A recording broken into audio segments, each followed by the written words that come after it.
Hi everyone, my name is Anish Kumar and you are watching The Pharmacist।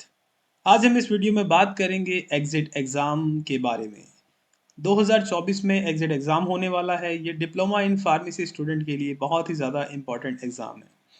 तो जो भी students इस exit exam की तैयारी कर रहे हैं तो उनके लिए ये जानना बेहद ज़रूरी है कि इस एग्ज़ाम के लिए किस तरह से तैयारी करनी है। एग्ज़िट एग्ज़ाम की जो इम्पोर्टेंस है वो रजिस्ट्रेशन करवाने के लिए बेहद ज़रूरी है। यानी कि आप डिप्लोमा करके आते हैं, उसके बाद आपको एक प्रैक्टिकल ट्रेनिंग करनी होती है 500 घंटे की, जिसमें आप हॉस्पिटल या फिर किसी क्लिनिक में, मतलब जो भी गवर्नमेंट रजिस्टर्ड है ऑब्वियसली, जहाँ पर फार्मेसी है, मतलब फार्मेसी में आपको 500 घंटे की प्रैक्टिकल ट्रेनिंग करनी है एज अ डिस्पेंसिंग, मतलब डिस्पेंसिंग करने की। तो उस प्रैक्टिकल ट्रेनिंग के बाद आप रजिस्ट्रेशन करवा सकते हैं। लेकिन अब जो ये एग्जिट एग्ज़ाम के बाद से आपको ये एग्ज़ाम क्वालिफाई करना होगा रजिस्ट्रेशन, मतलब डिप्लोमा इन फार्मेसी स्टूडेंट के लिए उनका रजिस्ट्रेशन करवाने से पहले। तो ये एग्जिट एग्ज़ाम पास करने के बाद ही वो रजिस्ट्रेशन के लिए एलिजिबल हो पाएंगे। फिलहाल तो ये जो रिसेंटली जो पास आउट स्टूडेंट हैं उनके लिए है, लेकिन हो सकता है कि ये सभी के लिए हो जाए, तो इसलिए तैयारी आप पहले से रखिए। लेकिन जो भी स्टूडेंट्स हैं डिप्लोमा के, उनको तो तैयारी रखनी ही पड़ेगी, जो अब रिसेंटली पास आउट हो रहे हैं या होने वाले हैं। तो सबसे पहले जानते हैं कि इसमें एग्जिट एग्ज़ाम में है क्या। एग्जिट एग्ज़ाम सिर्फ और सिर्फ डिप्लोमा स्टूडेंट के लिए है। इसके अंदर सिलेबस जो है वो डिप्लोमा इन फार्मेसी में जो आपने पढ़ा है वही सिलेबस जो है वो पूछा जाएगा। तो कुछ स्पेशल इसके अंदर कुछ नया नहीं है। तो जो आप पढ़ कर के आए हैं बस उसी को ये एग्जिट एग्ज़ाम में पूछेंगे। तो हम डिप्लोमा इन फार्मेसी का जो सिलेबस है उसी को डिटेल में डिस्कस करने वाले हैं इस वीडियो में। तो आपको जो सिलेबस है डिप्लोमा इन फार्मेसी का वो फार्मेसी काउंसिल ऑफ इंडिया की वेबसाइट पर इजीली मिल जाएगा। मैं डिस्क्रिप्शन में लिंक भी दे दूंगा जिससे कि आप फार्मेसी काउंसिल ऑफ इंडिया की जो वो नोटिफिकेशन है, जो सिलेबस है, आप वहाँ से उसे देख पाएंगे।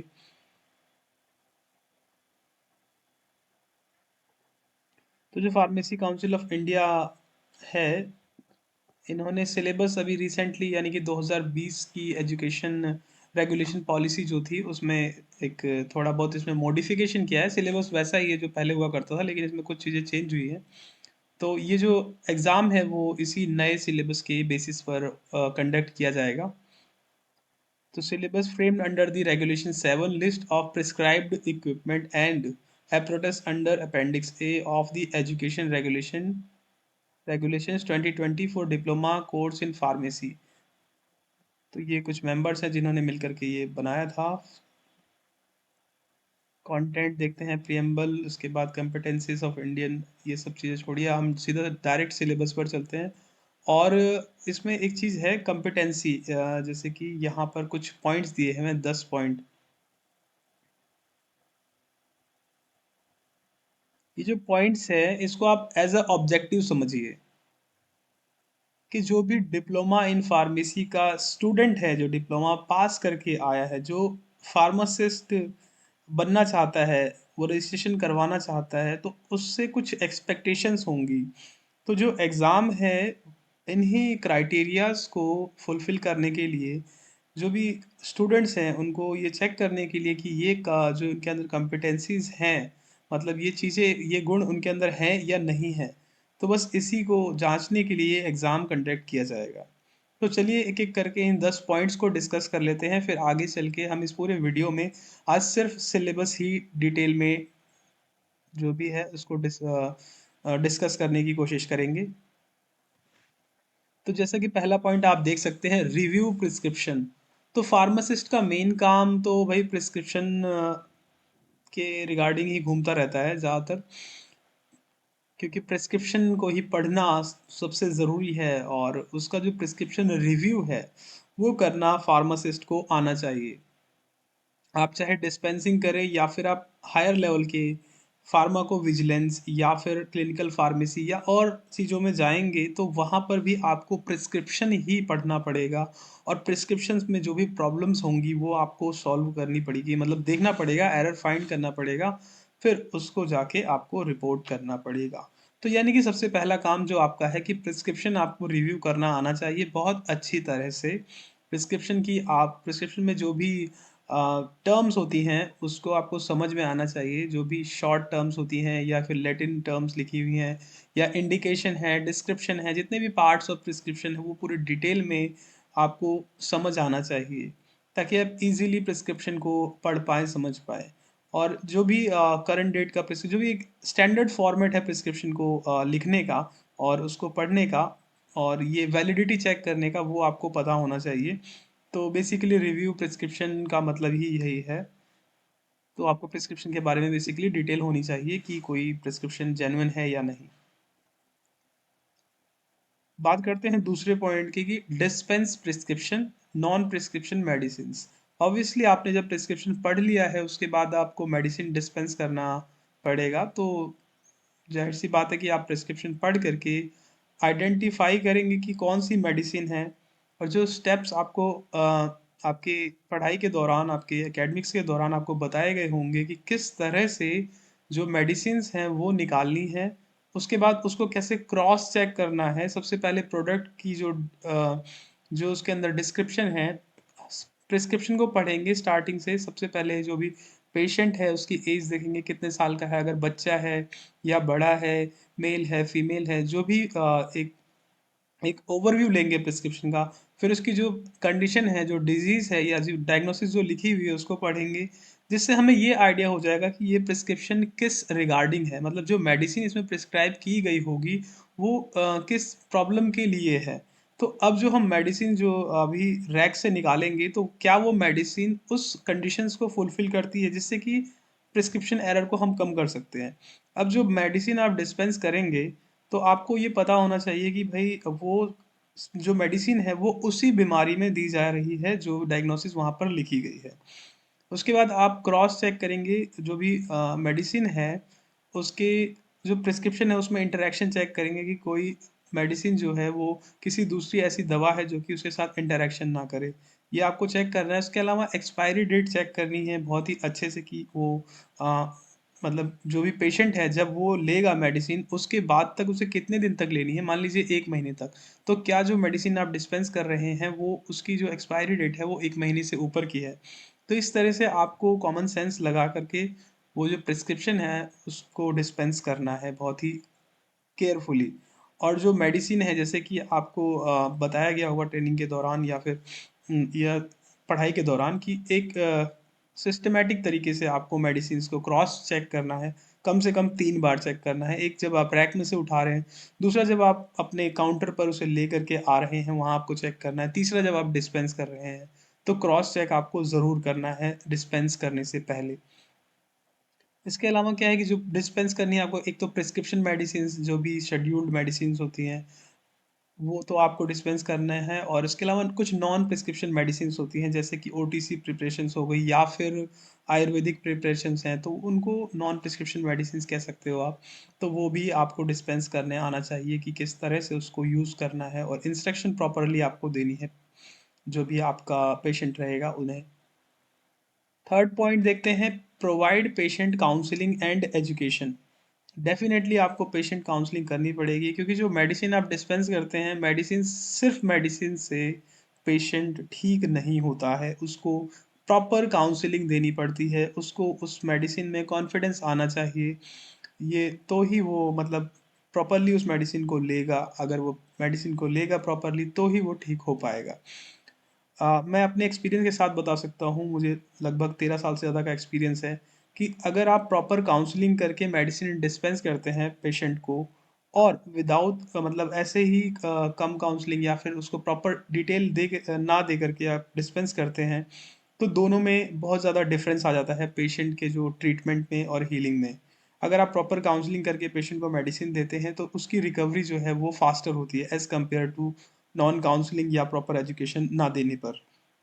और एजुकेशन देना बहुत ही ज़्यादा ज़रूरी है ताकि प्रिस्क्रिप्शन से जो मेडिसिन वो जो पेशेंट है वो लेगा, उसको कोई प्रॉब्लम ना हो लेने में और कोई साइड इफ़ेक्ट ना देखने को मिले, या फिर कोई इस तरह की सिचुएशन ना क्रिएट हो जिससे कि उस पर्टिकुलर पेशेंट को फ़ायदे की जगह नुकसान का सामना करना पड़े। चलिए चौथा पॉइंट देखते हैं, hospital and community pharmacy management. तो हॉस्पिटल में अगर आप जॉब करेंगे तो वहाँ पर आपको बहुत सारे काम करने होंगे, जैसे कि डिस्पेंसिंग के अलावा रिकॉर्ड मेंटेनेंस और भी बहुत सारी चीज़ें। इसके अलावा आपको जो है अ, जो एक कम्युनिटी है, कम्युनिटी कह लीजिए या फिर पेशेंट होंगे वहाँ पे आपको पूरा मैनेजमेंट करना आना चाहिए, क्योंकि वहाँ पे एक एक दो पेशेंट नहीं, ग्रुप ऑफ पेशेंट्स होंगे। तो ये सारी चीज़ें जो है आप अपने सब्जेक्ट में पढ़ करके आए हैं, आगे सिलेबस में भी हम डिटेल में देखेंगे कि किस तरह से मैनेजमेंट करना है और क्या क्या चीज़ें इसमें आएंगी। तो बेसिकली जो डिप्लोमा इन फार्मेसी के जो सिलेबस है, जो कोर्स है, वो पूरा का पूरा वही ऑब्जेक्टिव उसमें दिया हुआ है। और आपसे एक्सपेक्टेशन ये रहेगी कि आप उन चीज़ों को जान मतलब आपके पास जानकारी हो अच्छी तरह से, आप उन चीज़ों को समझ पाएँ और उसका अच्छे से यूज़ कर पाएँ। जो पाँचवा पॉइंट है, एक्सपर्टाइज ऑन मेडिकेशन। जो दवाई दी जा रही है या फिर थेरेपी है, जो ट्रीटमेंट है पूरा, उसके ऊपर आपको एक्सपर्टीज़ हासिल करनी है। क्योंकि जो आपका ये जो आपने कोर्स किया हुआ है डिप्लोमा इन फार्मेसी, एक प्रोफेशनल कोर्स है। तो जितनी ज़्यादा आप इस कोर्स में महारत हासिल करेंगे, यानी कि मेडिसिन में उसकी नॉलेज जो है जितनी ज़्यादा आपको होगी, उतना ही अच्छे से स्मूथली आप पेशेंट काउंसलिंग, डिस्पेंसिंग मेडिसिन, ये सब चीज़ें जितनी भी जो प्रोसेस है उसको स्मूथली मतलब आप कर पाएंगे। और जो एक्सपीरियंस है आपका वो मैटर करता है, तो इसलिए आप जैसे जैसे आपका एक्सपीरियंस बढ़ता जाएगा, आप स्मूथली जो प्रिस्क्रिप्शन डिस्पेंसिंग है या फिर जो भी फार्मेसी से रिलेटेड वर्क हैं जितने भी, उससे आप जो पेशेंट्स हैं उनकी हेल्प बड़ी आसानी से कर पाएंगे। तो मेडिकेशन यानी कि जो भी ट्रीटमेंट की पद्धतियाँ हैं, जो भी तरीके हैं, वो उनके बारे में आपको पता होना चाहिए हर तरह के, चाहे वो एलोपैथी हो, आयुर्वेदा हो, यूनानी हो, सिद्धा हो या फिर कोई और तरह के जो भी मेडिकेशन के जो तरीके हैं, वो सब के बारे में आपको नॉलेज होनी चाहिए। तो धीरे-धीरे करके आएगी वो नॉलेज। फ़िलहाल तो आपको, अगर आप एलोपैथिक मेडिसिन, ज़ाहिर-सी बात है, एलोपैथिक मेडिसिन की आप तैयारी कर रहे हैं, तो पहले आपको एक्सपर्टीज़ उसमें हासिल करनी है। बात करते हैं छठे पॉइंट की, प्रोफिशिएंसी ऑन ड्रग्स फार्मास्यूटिकल्स। तो जाहिर सी बात है, आपको ड्रग्स की एक अच्छी खासी नॉलेज होनी चाहिए, एक वाइड रेंज ऑफ नॉलेज आपके पास रहेगी, जिससे कि आपको इजीली मतलब जो भी आपका काम है वो बहुत ही इजी हो जाएगा। इसके अलावा फार्मास्यूटिकल्स जो ड्रग्स के अलावा जो और भी प्रोडक्ट्स होते हैं, तो वो सारी चीज़ों की नॉलेज आपको होनी चाहिए। तो धीरे धीरे करके ये सब आपके पास नॉलेज आ जाएगी। बात करते हैं, एंटरप्रेन्योरशिप और लीडरशिप क्वालिटी आपके अंदर होनी चाहिए, क्योंकि जो फार्मेसी प्रोफेशन है वो बेसिकली डिपेंड करता है, मतलब ये बिजनेस के अराउंड घूमता रहता है बेसिकली। तो जो भी फार्मेसी प्रोफेशन है वो अ, अगर आप गवर्नमेंट को छोड़ दें तो जितने भी प्राइवेट ऑर्गेनाइजेशंस हैं, वो फार्मेसी जो है वो चला रहे हैं। क्यों? क्योंकि उनको वहाँ से अर्निंग करनी है, डेफिनेटली। तो उससे क्या होगा कि जो एंटरप्रेन्योरशिप है, जो भी मान लीजिए कोई शॉप है या कोई हॉस्पिटल फार्मेसी है, तो वो रेवेन्यू जनरेट करने के लिए ही तो वो मेडिसिन जो है वहाँ पर वो डिस्पेंस कर रहे हैं। समाज सेवा अलग चीज़ है, लेकिन समाज सेवा से पेट नहीं भरता, तो इसलिए पैसा कमाना भी ज़रूरी है। इसलिए आपको एंटरप्रेन्योरशिप और लीडरशिप जो है वो सिखाई जाएगी during the practical and academic sessions. तो वो आपको यहाँ पर अप्लाई करना होगा। देखिए, एंटरप्रेन्योरशिप जो रहेगा वो बेसिकली बिजनेस से रिलेटेड होगा। लीडरशिप क्वालिटी आपको बहुत ज़्यादा काम आएगी लोगों की हेल्प करने में। क्योंकि क्या होता है कि कई बार, जैसे फॉर एग्जांपल अभी कोविड गया है, तो वहाँ पर जो फार्मासिस्ट हैं उन्होंने एक अहम रोल प्ले किया है, क्योंकि जो पेशेंट्स हैं वो बहुत ज़्यादा उस टाइम पे, पेशेंट क्या, हर किसी को बहुत ज़्यादा प्रॉब्लम हो रही थी। तो वो कोई भी कदम उठाने से पहले हेल्थ केयर एक्सपर्ट्स की सलाह ज़रूर ले रहे थे। तो यानी कि जो डॉक्टर्स थे, तो डॉक्टर्स के पास बहुत ज़्यादा मतलब टाइम नहीं होता था, क्योंकि बहुत ज़्यादा पेशेंट्स उनके पास रहते थे। तो मतलब डॉक्टर्स काफ़ी बिजी थे उन दौरान, ठीक है। और जो नर्सिंग स्टाफ है वो भी काफ़ी बिजी था। तो फार्मेसी भी कुछ हद तक, मतलब काफ़ी हद तक बिजी थे। लेकिन जो क्या है, जो फार्मासिस्ट से बात करना वो थोड़ा इजी रहता है। और जो नॉलेज है वो भी बहुत अच्छी होती है फार्मासिस्ट की। तो इसीलिए वो एक अच्छी गाइडेंस प्रोवाइड कर सकते हैं और कर रहे थे ड्यूरिंग कोविड-19। तो क्या है कि लीडरशिप क्वालिटी जो है वो एक सही सलाह दे पाएगी लोगों को, एक ग्रुप ऑफ पीपल को जो है, मतलब कई सारे लोगों को अगर आप सही सलाह देंगे तो वो मतलब आगे जो है कोई भी बीमारी है मान लीजिए तो वो स्प्रेड नहीं करेंगे और लोगों को अवेयर करेंगे बेसिकली। तो ये क्वालिटीज़ आपके अंदर होनी चाहिए। और जैसे भी, और अगर आप हॉस्पिटल या किसी और फार्मेसी में अगर आप काम कर रहे हैं तो वहाँ पे मान लीजिए कि कई सारे एम्प्लॉयज़ हैं, तो आपको वहाँ पर उनको मैनेज करना भी आना चाहिए। तो एक लीडरशिप क्वालिटी वहाँ पर भी काम आएगी, किस तरह से आपको काम करवाना आना चाहिए, करना तो आना चाहिए, काम करवाना जैसे एग्जांपल के तौर पर मैं अब आपको बताता हूँ, हम कैंप लगाते थे ड्रग डिस्पेंसिंग के। तो गवर्नमेंट कैंप होते थे, तो वहाँ पर क्या है कि भीड़ बहुत ज़्यादा होती है। तो वो जो मैनेज करना होता है भीड़, हाँ, तो चाहे सरकारी आप हॉस्पिटल में आप डिस्पेंसिंग करेंगे, वहाँ पर भी जो भीड़ बहुत होती है। तो उस भीड़ को मैनेज करने के लिए आपके अंदर एक लीडरशिप क्वालिटी होनी चाहिए, क्योंकि वो आपके ऊपर मतलब आपको बहुत परेशान कर देंगे, आपको डिस्पेंस करने नहीं देंगे इजीली। तो आपको अपनी बातों से ना उनको कंट्रोल करना आना चाहिए कि आप देखिए काम तो जो है वो स्पीड तो उतनी ही रहेगी। मान लीजिए अगर आपके सामने 300 पेशेंट्स लगे हुए हैं, तो कम से कम 3-4 घंटे तो आपको लगेगा उसको डिस्पेंस उनको डिस्पेंस करने के लिए। तब तक आपको पेशेंट्स को मोटिवेटेड रखना है और उनको थोड़ा सा मतलब उनको रोक के रखना है कि ताकि वो परेशान ना हो और उनको ऐसा लगना चाहिए कि उनका नंबर जल्दी आने वाला है। इस तरह से आपको मतलब लीडरशिप क्वालिटीज़ डेवलप करनी पड़ेगी ताकि लोगों को परेशानी ना हो बेसिकली।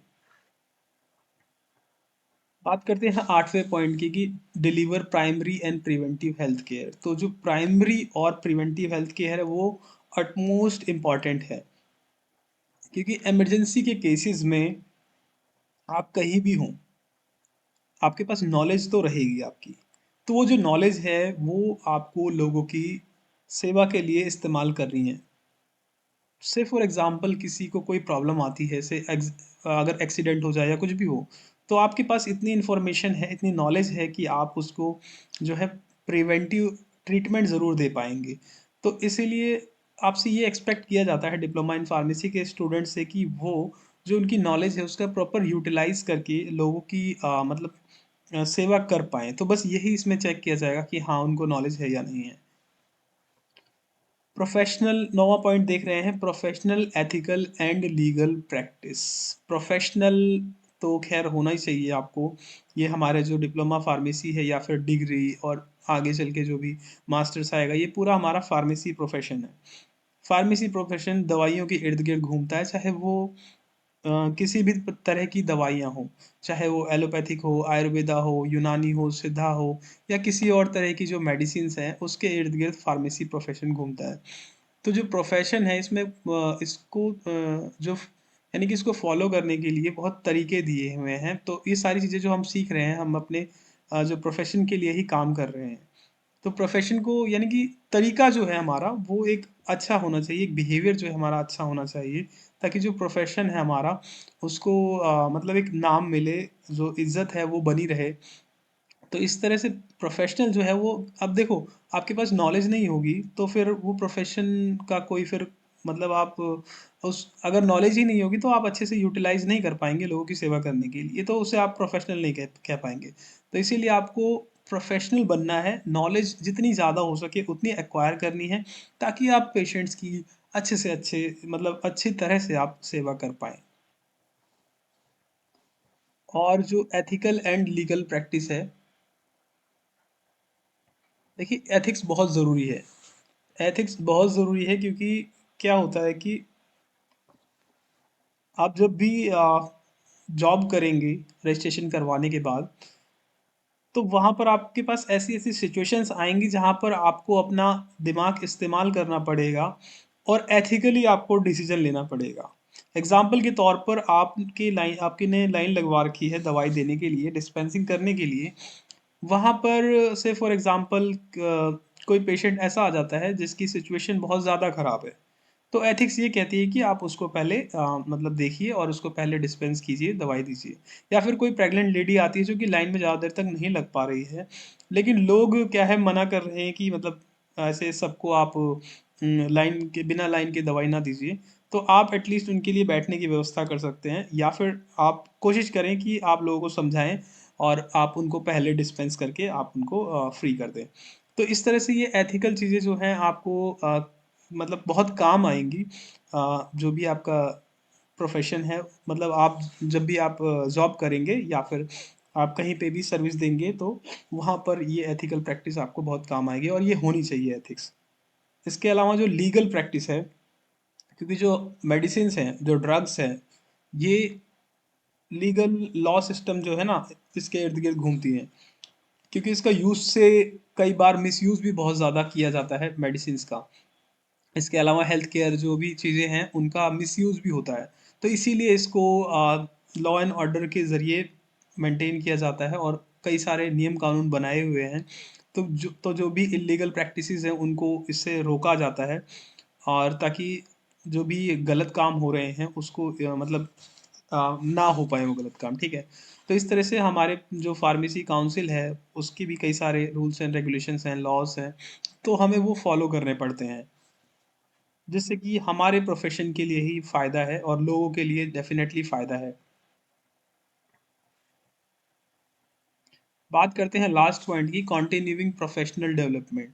तो जो प्रोफेशनल डेवलपमेंट है इसको हमें बनाए रखना है और बढ़ाते जाना है। तो वो प्रोफेशनल जो डेवलपमेंट होगी कैसे आएगी, नॉलेज से आएगी। तो सिंपल सी चीज़ है कि आपको नॉलेज जितनी ज़्यादा हो सके मेडिसिन के रिगार्डिंग, और भी जितनी भी चीज़ें दे रखी हैं फार्मेसी से रिलेटेड, जो है जो भी लोगों की सेवा के लिए ज़रूरी है, मतलब उनकी हेल्थ और हेल्थ के लिए जो भी चीज़ें ज़रूरी है वो आपको पढ़नी चाहिए, अपनी नॉलेज को और इंक्रीज़ करना चाहिए डे बाय डे। तो ये कुछ ऑब्जेक्टिव्स हैं जो हमें फुलफ़िल करने होंगे, और हमारे एग्ज़ाम में एग्ज़िट का एग्ज़ाम जो रहेगा उसमें ये चीज़ें ज़रूर पूछी जाएँगी। तो ये पॉइंट मैंने डिस्कस किए सारे जो भी इसमें दिए हुए हैं, आप इसके अंदर पढ़ भी सकते हैं। तो ये कुछ कम्पिटेंसी जो कम्पिटेंसीज है ये यहाँ पर दी हुई है। इससे क्या होगा कि आप जो ये 10 पॉइंट्स है यहाँ पर दिए हुए हैं, तो इससे ये कौन कौन से सब्जेक्ट हैं, ये सारे सब्जेक्ट यहाँ पे दिए हुए हैं। इन सब्जेक्ट से ये कम्पिटेंसीज जो हैं वो पूरी होंगी। अब सब्जेक्ट्स के नाम यहाँ पे हम देख सकते हैं, pharmaceutics, pharmaceutical chemistry, pharmacognosy, human anatomy and physiology, social pharmacy, sorry pharmacognosy था, उसके अलावा pharmacology, community pharmacy and management, biochemistry and clinical pathology, इसके अलावा pharmacotherapeutics, hospital and clinical pharmacy, pharmacy law and ethics, और प्रैक्टिकल ट्रेनिंग जो भी 500 घंटे की ट्रेनिंग रहेगी आपकी, board training.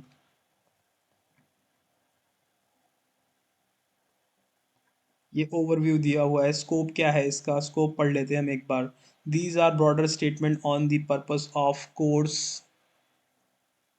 In the curriculum, key content of the course that will contribute to specific knowledge and skill development। तो आपको knowledge और स्किल जो है वो डेवलप करना पड़ेगा, क्योंकि वही आपके लिए बेहतर है।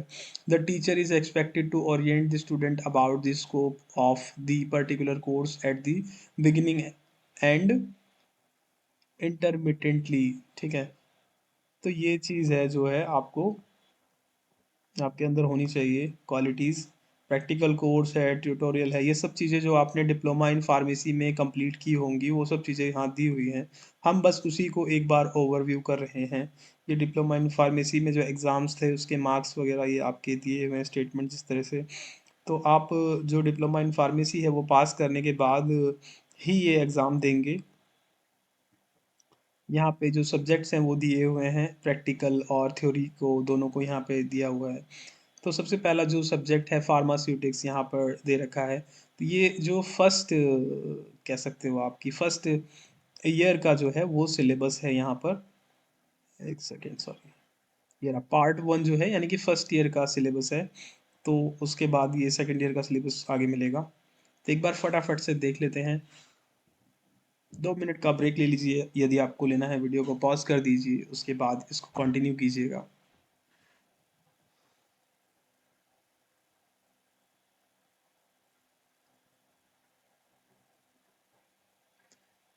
तो फार्मास्यूटिक्स की जो थ्योरी है,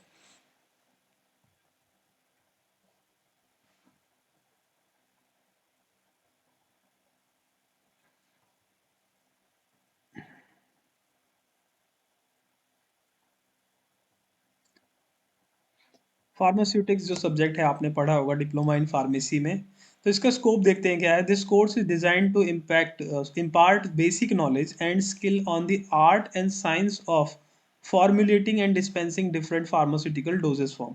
तो जो फार्मास्यूटिकल डोजेस फॉर्म है, उसको मतलब आर्ट और साइंस जो है वो आपको आनी चाहिए। अब ये जो फार्मास्यूटिक्स है बेसिकली, इसकी जो थोड़ी बहुत नॉलेज है ना, वो आपको जनरली आपको काम में आती है डिस्पेंसिंग के दौरान। बट लेकिन अगर आप इंडस्ट्री में जा रहे हैं तो वहाँ पर इसकी आपको डिटेल में नॉलेज होनी चाहिए, डिटेल में आपके पास इंफॉर्मेशन होनी चाहिए। लेकिन अभी फ़िलहाल तो आपको रजिस्ट्रेशन करवाना है तो आपको नॉलेज तो होनी ही चाहिए, तो आपको पढ़ना पड़ेगा। तो जो कोर्स है इसका ऑब्जेक्टिव क्या रहेगा? The course will discuss the following aspects of pharmaceutical doses form. Basic concept जो रहेगा, type and need, advantages disadvantages, methods of preparation, formulation. इसके अलावा पैकेजिंग, लेबलिंग रिक्वायरमेंट, ये पढ़ा ही होगा आपने सब, पैकेजिंग लेबलिंग किस तरह से की जाती है। Basic quality control, test concepts of quality assurance and good manufacturing practices. Course का जो आउटकम रहेगा, upon successful completion of this course the student will be able to describe about the different doses forms and their formulation aspects. तो ये question जो आएंगे ना, वो इसी से रिगार्ड मतलब रिलेटेड रहेंगे। जो भी आपका कोर्स का जो आउटकम है उससे रिलेटेड ही जो एग्ज़ाम होगा, तो इसमें डायरेक्ट क्वेश्चन आपको देखने को मिलेंगे ऐसे ही। Describe about the different doses forms and their formulation, मतलब इससे रिलेटेड क्वेश्चन आएंगे, ऐसे एग्जैक्टली नहीं होंगे पर इससे रिलेटेड होंगे। Explain the advantages disadvantages and the quality control test of different doses forms. Discuss the importance of quality assurance and good manufacturing practices. तो गुड मैन्युफैक्चरिंग प्रैक्टिस पे आपका क्वेश्चन आ सकता है। तो इस तरह से जो सिलेबस है ये पूरा डिज़ाइन है। सिलेबस को हम डिटेल में देख रहे हैं कि हम क्या क्या पढ़ने वाले हैं आने वाली वीडियोस में। तो इस वीडियो में हम सिर्फ और सिर्फ सिलेबस को ही डिस्कस कर रहे हैं कि सिलेबस में क्या है और हमें क्या क्या कवर करना है। तो ये सारी चीज़ें हम देखेंगे। चैप्टर वन देखते हैं क्या पढ़ना है भाई इसमें। History of the profession of pharmacy in India in relation to pharmacy education. भारत में जो भी फार्मेसी है उसका इतिहास हमें पढ़ना है, उसके बारे में एजुकेशन जो चल रही है उसमें पढ़ना है, इंडस्ट्री में किस तरह से काम करती है, फार्मेसी प्रैक्टिस के बारे में हमें जानना है। वेरियस प्रोफेशनल एसोसिएशन जो हैं, जुड़ी हुई जो भी एसोसिएशंस हैं फार्मेसी से, जो फार्मेसी को सपोर्ट करती हैं, तो उसके बारे में हम जानने की कोशिश करेंगे। फार्मेसी एज अ कैरियर कैसा ऑप्शन है? अब आपने तो ले लिया, आप चाहे जैसा भी ऑप्शन हो अच्छा ही है, मतलब आपको मानना पड़ेगा इसे। लेकिन सच्चाई ये है कि बहुत अच्छा प्रोफेशन है, आपने लिया है। आप लोगों की सेवा करेंगे तो बहुत ही बेहतरीन प्रोफेशन है। तो बाकी सबके अपने अपने ओपिनियन होते हैं, बट मेरे हिसाब से फार्मेसी एक बहुत ही बेहतरीन प्रोफेशन है। तो इसके अंदर जो भी कैरियर रहेगा, क्या क्या रहेगा, आप कहाँ कहाँ पर जॉब करेंगे और किस किस फील्ड में आप अपनी सेवाएं दे सकते हैं, तो ये सारी चीज़ें आपको इस फार्मेसी एज अ कैरियर में आपको डिटेल में मैं डिस्कस करूँगा। और प्रैक्टिकल चीज़ें जो रहेंगी, लाइफ के एक्सपीरियंसेस जो रहेंगे, वो मैं आपको यहाँ पर शेयर करूँगा। मुझे तकरीबन मैंने 2012 में अपना डिप्लोमा कंप्लीट किया था, तो मुझे अब लगभग 14 साल होने को आ रहे हैं। तो 14 ईयर्स के आसपास का मुझे एक्सपीरियंस है। तो I am the right person to tell you about all these things. So let's continue. Pharmacopoeia जो रहेगा उसके बारे में हम पढ़ेंगे। Introduction to IP, BP, USP, NF और एक्स्ट्रा फार्माकोपिया जो रहते हैं उनके बारे में पढ़ेंगे। Salient features of Indian pharmacopoeia. Indian pharmacopoeia को हम डिटेल में डिस्कस करेंगे, उसके जो फीचर्स हैं वो वीडियोस में हम देखने की कोशिश करेंगे। फार्माकोपिया का जो इंट्रोडक्शन हम पढ़ेंगे तो वो Indian pharmacopoeia, British pharmacopoeia, United states pharmacopoeia, इसके अलावा नेशनल फॉर्मुलरीज और जो भी एक्स्ट्रा फार्माकोपियाज हैं हम उनको भी देख लेंगे, तो देख लेंगे, टेंशन मत लीजिए। जो सेकंड पॉइंट है इसमें पैकेजिंग मटेरियल्स के बारे में हम मतलब डिस्कशन करेंगे। Types, selection, criteria, advantages, disadvantages of glass, plastic, metal, rubber as packaging material. तो पैकेजिंग मटेरियल थोड़ा सा एक बार ओवरव्यू ले लेते हैं, डिटेल में हम आने वाले वीडियोस में ही करेंगे, क्योंकि फिर ये बहुत ज़्यादा लंबा वीडियो हो जाएगा और आपको भी थोड़ा सा भारी भारी सा लगेगा ये। तो पैकेजिंग मटेरियल के बारे में पढ़ेंगे, फार्मास्यूटिकल एड्स के बारे में पढ़ेंगे, जो भी कलरिंग, फ्लेवरिंग, स्वीटनिंग एजेंट होते हैं उनके बारे में, प्रिजर्वेटिव्स के बारे में जानने की कोशिश करेंगे, definition, types and with examples और यूजेस जो है उनके बारे में, यूनिट ऑपरेशन जो रहेगी उनके जो डेफिनेशन, ऑब्जेक्टिव, ये सब चीज़ें पढ़ेंगे। साइज जो रिडक्शन है उसमें क्या है, हैमर मिल और बॉल मिल आपने पढ़ा होगा, जाहिर सी बात है कि वो अ, पढ़ा होगा मशीन्स के बारे में, ठीक है। साइज सेपरेशन है, जो शेविंग मेथडोलॉजीज हैं, जो cyclone separator, sieve set, standards of sieves, तो इस तरह की चीज़ें आपने पढ़ी हैं, ये सब पढ़ चुके हैं आप, टेंशन की कोई बात ही नहीं है। मिक्सिंग के बारे में पढ़ेंगे, तो जो भी मिक्सर ब्लेंडर जो रहते हैं, double cone, turbine mixer, triple roller mill, Silverson mixer, homogenizer, जो है ये चीज़ें आपने ऑलरेडी पढ़ी हुई है, इसको ही हम रिव्यू करेंगे एक बार और आने वाले वीडियोस में। फिल्ट्रेशन के लिए जो भी थ्योरीज हैं वो, ठीक है, और जो कितने भी चीज़ें हैं जो फिल्टर के लिए यूज़ होती है उनके बारे में पढ़ेंगे। Sintered glass filter, drying techniques है, working of fluidized bed dryer और प्रोसेस ऑफ फ्रीज ड्राइंग जो है वो, उसको भी डिटेल में देखेंगे। एक्सट्रैक्शन की बात करेंगे, definition, classification, method and applications. Fifth unit में आपको टैबलेट के बारे में जानना होगा, जो कि आप ऑलरेडी पढ़ चुके हैं, फिर इसको एक बार रिवाइज करेंगे। तो coated and uncoated tablet, various modified tablet, sustain release, extended release, fast dissolving, multi layer, तो ये जो टैबलेट्स है ना, जो आप टर्म्स सुन रहे हैं, जैसे कि ये sustained release, extended release, fast dissolving, multi layer, तो इस तरह की जो टर्म्स है ना वो आपको डिस्पेंसिंग के दौरान सुनने को मिलेंगी।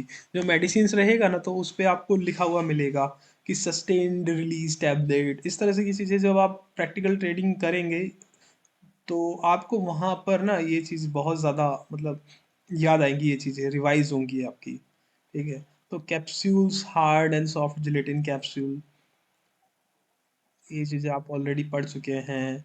लिक्विड ओरल प्रिपरेशन जो रहेंगी, solution, syrup, elixir, emulsion, suspension, dry powder for reconstitution, ये सब चीज़ें आपको याद आएंगी। जैसे कि सॉल्यूशन रहेंगे, वहाँ सिरप भी रहेगा। फार्मेसी में जब आप जाएंगे ना तो वहाँ पे ये सब चीज़ें आपको देखने को मिलेंगी। Elixir, emulsion, suspension, dry powder आपको मिलेंगे देखने के लिए। अमोक्सिसिलिन और सिफलेक्सिन के जो पाउडर रहते हैं वो आपको देखने को मिलेंगे।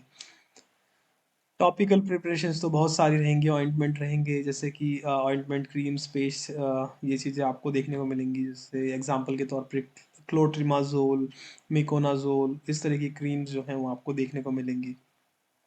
जेल्स और लोशन, सपोजिटरीज, और ये पैसरीज जो हैं ये चीज़ें, इनके अलावा nasal preparations, ear preparations, powder and granules, insufflation, dusting powder, effervescent powder, effervescent granules, ये सब चीज़ें आपको पढ़नी पड़ेंगी, ठीक है। Sterile formulation, injectables, eye drops and eye ointments, ठीक है। और क्या है, immunological products, sera vaccine, toxoid and their manufacturing method. Next क्या है, basic structure, layout, section and activities of pharmaceutical manufacturing plant. तो बेसिक स्ट्रक्चर जो रहेगा वो आपको बनाना आना चाहिए। लेआउट, एक ओवरव्यू आपको पता होना चाहिए कि फार्मेसी कैसी दिखती है, उसमें कौन कौन से पार्ट्स होते हैं, कौन कौन सा एरिया होता है, कौन कौन सी एक्टिविटीज़ है जो परफॉर्म की जाती है। तो जो भी फार्मेसी से रिलेटेड, जैसे फॉर एग्जांपल फार्मेसी है या फिर मैन्युफैक्चरिंग प्लांट है, तो वहाँ पर उसका लेआउट, डिज़ाइन, डेवलपमेंट, ये सब चीज़ें आपको आनी चाहिए। तो वो आपको हम मतलब आने वाली वीडियोस में देखेंगे।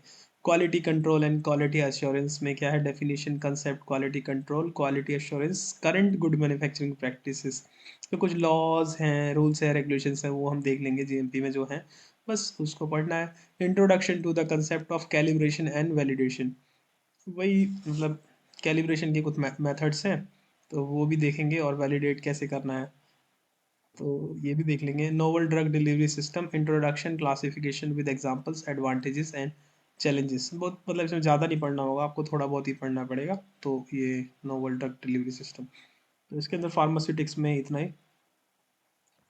प्रैक्टिकल में क्या दे रखा है भाई,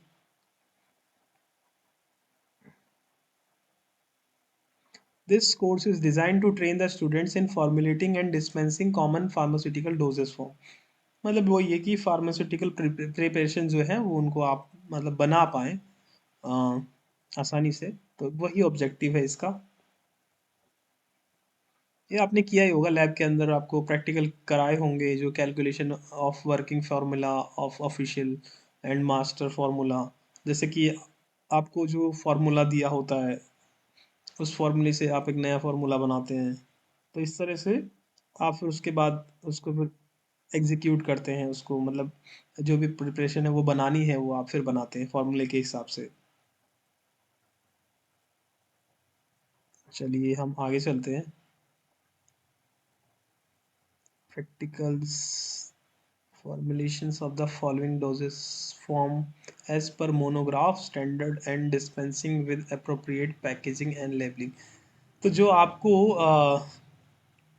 ये तो पढ़ना पड़ेगा आपको, क्योंकि ये चीज़ें ना आपने जो प्रैक्टिकल किया है वो एक्सक्लूडेड नहीं है, वो इंक्लूडेड है। तो जो प्रैक्टिकल किया है उससे भी रिलेटेड आपको क्वेश्चंस ना देखने को मिलेंगे, डेफिनेटली मिलेंगे। एप्लीकेशन बेस्ड जो क्वेश्चन है वो आपको देखने को मिल सकते हैं।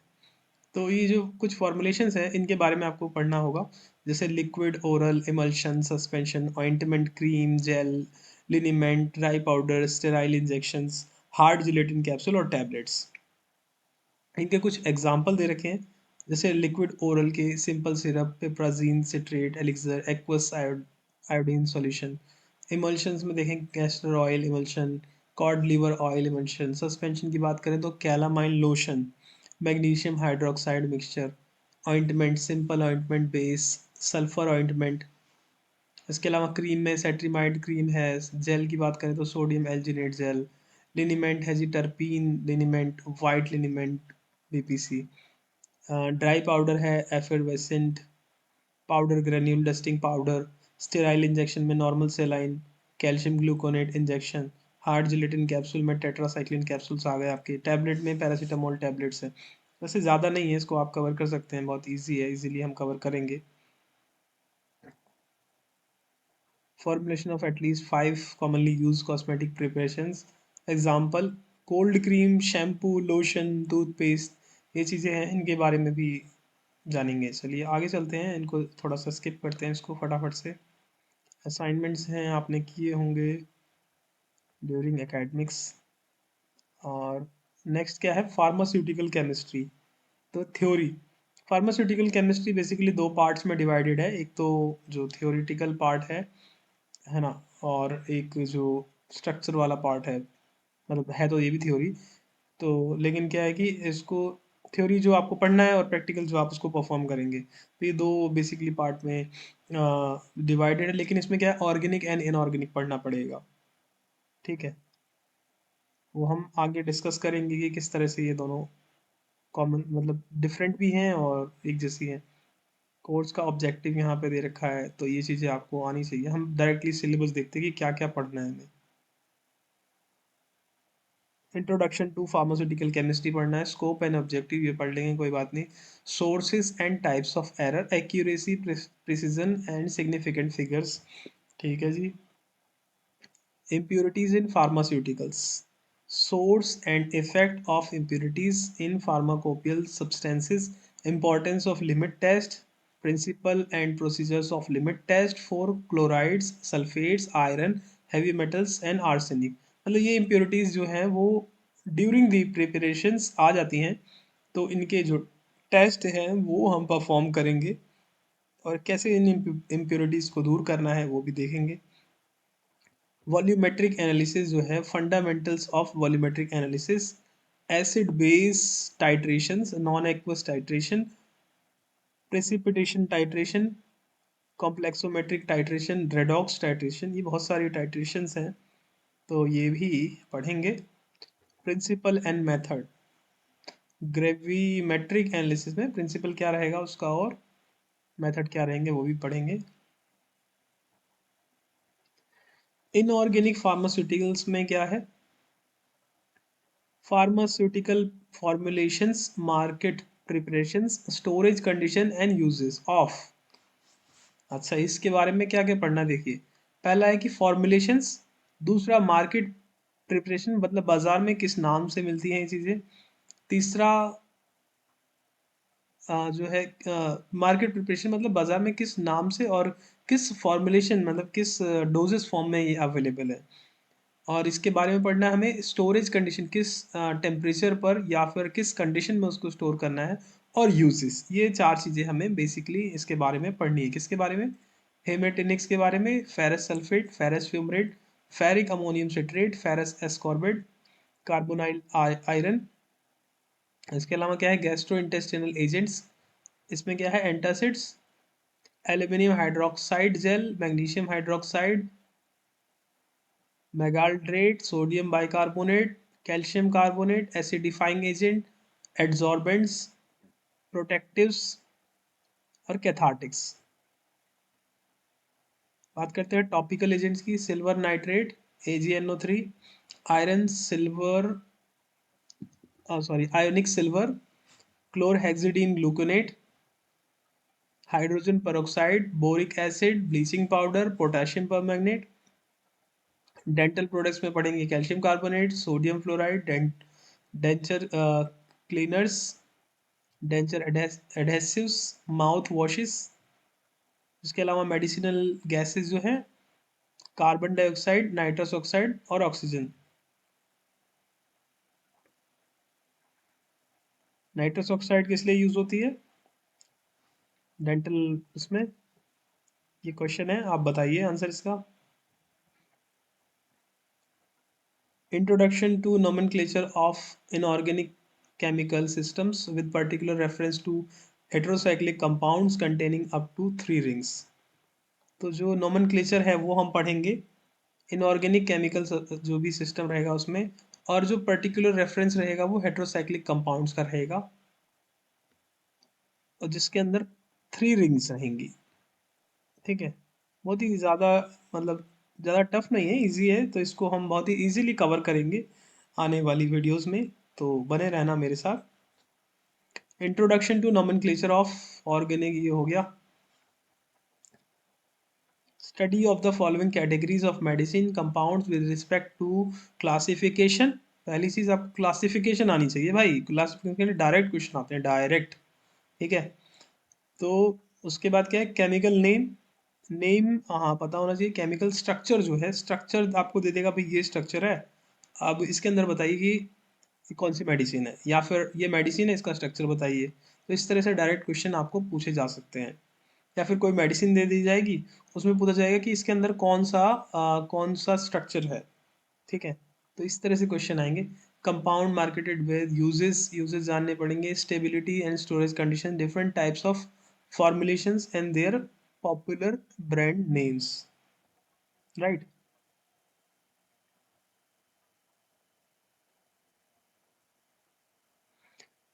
Drug acting on central nervous system, CNS पे काम करने वाली दवाएं।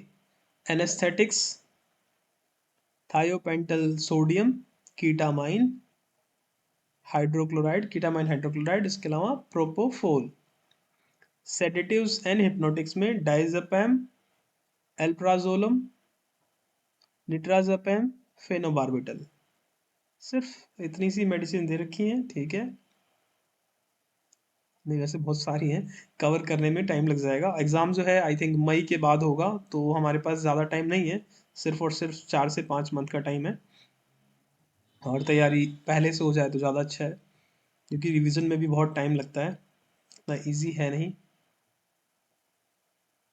लेकिन हम ईजी बना देंगे आपके लिए।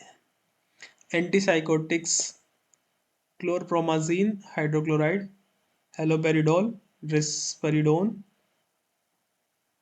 सल्फिराइड, ओलेंजापीन, क्विटियापिन, लोरासिडोन। ठीक है। एंटी कन्वल्सेंट में phenytoin, carbamazepine, clonazepam, valproic acid, GABA gabapentin, topiramate, vigabatrin, lamotrigine. Anti depressants में देखते हैं amitriptyline hydrochloride, imipramine hydrochloride, fluoxetine, venlafaxine, duloxetine, sertraline, citalopram, escitalopram. ठीक है। फ्लूओक्सामाइन, पैरोक्सिटीन। ठीक है, ये इतनी सारी मेडिसिन है, ये कवर करनी है। आगे चलते हैं। Drugs acting on autonomic nervous system, sympathomimetic agent, direct acting, nor epinephrine, epinephrine, phenylephrine, dopamine, terbutaline, salbutamol या फिर albuterol, naphazoline, tetrahydrozoline. Indirect acting agents की बात करें तो hydroxy amphetamine, pseudoephedrine. Agents with mixed mechanism, ephedrine and metaraminol. Adrenergic antagonist जो है उनकी बात करें तो alpha adrenergic blockers, tolazoline, phentolamine, phenoxybenzamine, prazosin. Beta adrenergic blockers, propranolol, atenolol, carvedilol. चलिए इसको एक बार ओवरव्यू लेते हैं। मेडिसिन तो बहुत सारी हैं। Cholinergic drugs and related drugs पढ़ेंगे। ठीक है। इसके अलावा कोलिनर्जिक ब्लॉकिंग एजेंट्स हैं, सिंथेटिक कोलिनर्जिक ब्लॉकिंग एजेंट्स हैं। ठीक है। Drug acting on cardiovascular system, anti arrhythmic drugs को के बारे में पढ़ेंगे एग्जाम्पल के तौर पे क्विनिडीन सल्फेट, प्रोकेनामाइड। ठीक है। आगे चलते हैं। एंटी हाइपरटेंसिव मेडिसिन भी पढ़ेंगे। एंटी एंजाइनल एजेंट्स एग्जांपल है आइसोसोर्बाइड डाइनाइट्रेट, डायूरिटिक्स भी पढ़ना पड़ेगा, एस्टाजोलामाइड, फिरोसेमाइड। ठीक है। और आगे चलते हैं। हाइपोग्लाइसेमिक एजेंट्स को बहुत ही अच्छे से पढ़ेंगे क्योंकि बहुत सारे क्वेश्चन इसमें पूछे जाते हैं। Insulin and its preparations, metformin और ग्लीबेनक्लामाइड, ग्लाइमपेराइड, पायोग्लिटाजोन। ये सारी दवाइयाँ हम पढ़ेंगे। Analgesic and anti inflammatory agents की बात करें तो morphine analogues, narcotic antagonists, non steroidal anti inflammatory agents, aspirin, diclofenac, ibuprofen, piroxicam, celecoxib, mefenamic acid, paracetamol, aceclofenac. ये सारी मेडिसिन कवर करेंगे। एंटी इन्फेक्टिव एजेंट्स की बात करें तो anti fungal agents, amphotericin B, griseofulvin, miconazole, ketoconazole, itraconazole, fluconazole. मैंने इसमें वो बनाया था एक न्यूमोनिक, इकोनाजोल, मीकोनाजोल, ओकिसिकोनाजोल। इस तरह से। चलिए जो हम पढ़ेंगे ना तो तब इसको डिटेल में मैं बताऊंगा।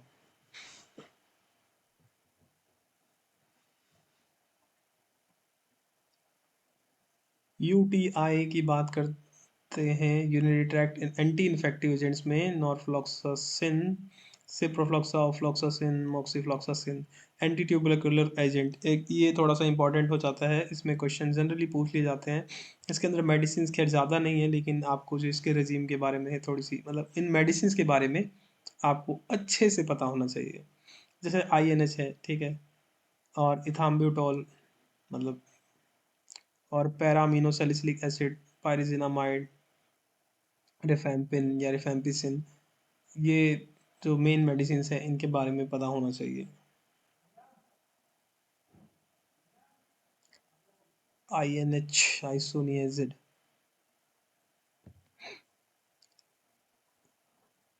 ठीक है। एंटीवायरल एजेंट जैसे एमेंटाडिन, नाइट्रोक्लोराइड, ऐसे करके इसमें इंपॉर्टेंट है एसेक्लोविर जो है, और रेमडेसिविर हो गया, सिडोवडीन है, इंपॉर्टेंट है ये। एंटी मलेरियल एजेंट्स की बात करें तो क्लोरोक्वीन इंपॉर्टेंट है, प्रीमा क्वीन ये भी इंपॉर्टेंट है। हालांकि जो दिया हुआ है वो सब इम्पोर्टेंट है, लेकिन जो कॉमनली यूज होती है मैं उनकी बात कर रहा हूँ। सल्फोनामाइड्स, ये भी पढ़ेंगे, ठीक है। एंटीबायोटिक्स की जो अलग से कैटेगरी दे रखी है, ये एंटीबायोटिक्स में penicillin G, amoxicillin, cloxacillin, streptomycin, tetracycline में दे रखा है, डॉक्सीसाइक्लिन, मिनोसाइक्लिन, मैक्रोलाइड्स में एरिथ्रोमाइसिन, एजिथ्रोमाइसिन, मिसलेनियस में क्लोरामफेनिकोल और क्लिंडामाइसिन। ये तो बहुत ही इंपॉर्टेंट है, मतलब ये सारे के सारे आपको अच्छे से पता होनी चाहिए, और ये ऑलमोस्ट आपको हर एग्जाम में देखने को मिल जाएंगे। एंटी नियोप्लास्टिक एजेंट्स में भाई साइक्लोफॉस्फामाइड, बस सल्फान, मरकेप्टोप्यूरिन, फ्लोरोयूरासिल, मीथोट्रेक्सेट, ये सब चीज़ें भी आपको पता होनी चाहिए, बहुत ही ज़्यादा कॉमनली यूज़ होती हैं ये एंटी नियोप्लास्टिक एजेंट के रूप में। चलिए, ये हो गया फार्मास्यूटिकल केमिस्ट्री का सिलेबस। अगला देखते हैं क्या क्या है, थोड़ा सा जल्दी जल्दी कवर करने की कोशिश करेंगे। Pharmacognosy, theory theory theory theory, चलिए देखते हैं, डायरेक्ट सिलेबस पे आते हैं कि क्या क्या पढ़ना है। Definition, history, present status and scope of pharmacognosy. Classification की बात करें तो इसमें किस तरह से क्लासिफिकेशन होनी चाहिए वो बता रखा है। Alphabetical classification, taxonomical classification, morphological, pharmacological, chemical और कीमो टेक्सोनॉमिकल। तो ये जो केमिकल और कीमो टेक्सोनॉमिकल क्लासिफिकेशन है ना, ये थोड़ा सा इस पे अगर आप कवर करेंगे तो आप फार्माकोलॉजिकल, मॉर्फोलॉजिकल और ये बाकी की जो क्लासिफिकेशन है, नहीं, फार्माकोलॉजिकल एटलीस्ट आप इससे कवर कर पाएंगे। अल्फ़ाबेटिकल खैर उसकी आपको अभी ज़रूरत नहीं है, बेसिकली केमिकल जो क्लासिफिकेशन है इसके बेसिस पर डायरेक्ट क्वेश्चन पूछे जाते हैं, तो इसीलिए इन क्लासिफिकेशन पे ध्यान देना थोड़ा सा। Quality control of crude drugs की बात करते हैं तो different methods of adulteration of crude drugs, evaluation of crude drugs. तो इस तरह से, एक मिनट चेक कर लूँ रिकॉर्डिंग हो भी रही है या नहीं हो रही है। यस,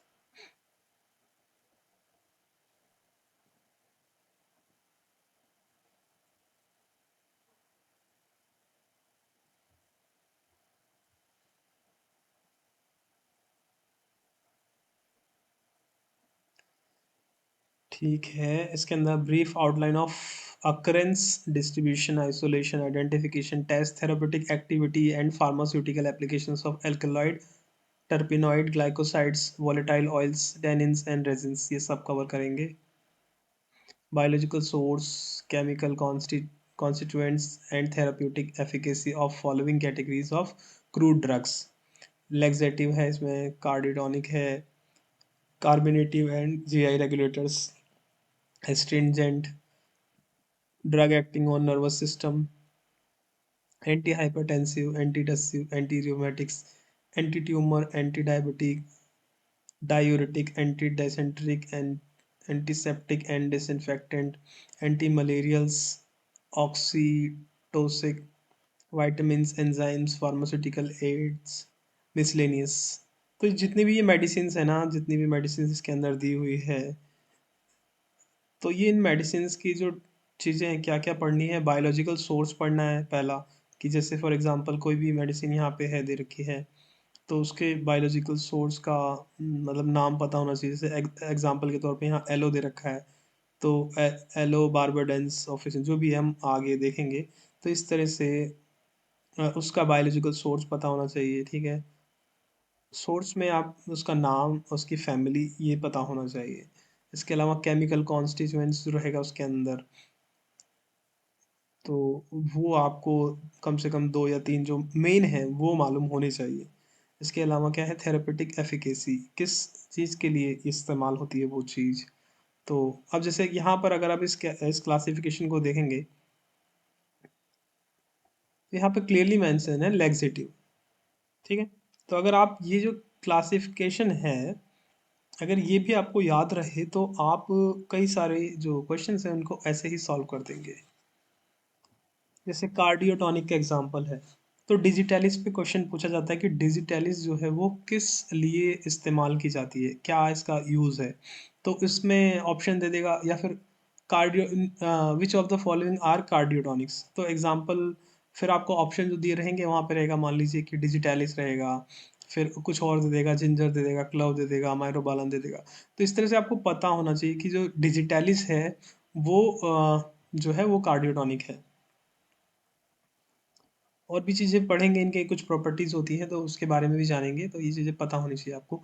तो इसको बहुत ही सिंप्लीफाइड तरीके से पढ़ेंगे, बेसिकली मैं कहना ये चाह रहा हूँ कि अगर मान लीजिए हम पढ़ रहे हैं एलो, एलो के बारे में, इसका बायोलॉजिकल सोर्स, ठीक है, उसका फिर जो केमिकल कॉन्सिक्वेंस है उसके अंदर क्या है, दो तीन चार जो भी हैं उसको पढ़ेंगे, और उसका यूज़ खत्म।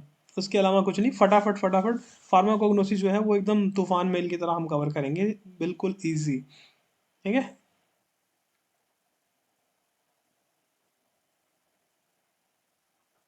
और क्यों ना ये फार्माकोग्नोसी से स्टार्ट करें। इसी से स्टार्ट करेंगे क्योंकि फार्माकोग्नोसी जो है ना वो याद नहीं रहती भाई। मुझे तो नहीं याद रहती थी, इसको मुझे याद करने में बहुत टाइम लगा था। तो इसलिए इसको क्या है कि रिवीजन ज़्यादा चाहिए फार्माकोग्नोसी को। बाकी सब्जेक्ट्स आप एक दो बार पढ़ लेंगे तो आपको याद रह जाएंगे, लेकिन फार्माकोग्नोसी ऐसा सब्जेक्ट है जिसको आपको रट्टे मारना पड़ेगा, मतलब याद रखना पड़ेगा इसको, तो कई बार मल्टीपल रिविजन्स की ज़रूरत पड़ती है। फार्माकोग्नोसी और फार्मास्यूटिकल केमिस्ट्री के जो स्ट्रक्चर है ना, उसमें आपको मल्टीपल रिवीजन की ज़रूरत पड़ेगी इन दोनों में। तो ये सब्जेक्ट जो है मेरे हिसाब से ये दोनों सब्जेक्ट हमें पहले ही स्टार्ट करने चाहिए और कवर करने चाहिए। Plant fibres used as surgical dressing, cotton, silk, wool and regenerated fibres. तो ये सारे फाइबर्स जो हैं यूज होते हैं, जाहिर सी बात है, फार्मास्यूटिकल मतलब ड्रेसिंग में, सर्जिकल ड्रेसिंग में। कॉटन, सिल्क, वूल और रीजनरेटेड फाइबर, तो इनके बारे में पढ़ना पड़ेगा। सूचर्स के बारे में, सर्जिकल कैटगट एंड लिगेचर्स जो रहेंगे इनके बारे में हम पढ़ लेंगे। Basic principle involve in the traditional system of medicine like Ayurveda, सिद्धा, यूनानी एंड होम्योपैथी, इनके बारे में भी हमें थोड़ा बहुत आइडिया होना चाहिए। थोड़ा बहुत नहीं, अच्छा खासा आइडिया होना चाहिए। तो आयुर्वेदिक फॉर्मुलेशन जो रहेगी उसमें अरिष्टा, अस्वा, गुटिका, तैला, चूरन, लेह, भस्म, ये सब चीज़ें हमें पढ़नी है।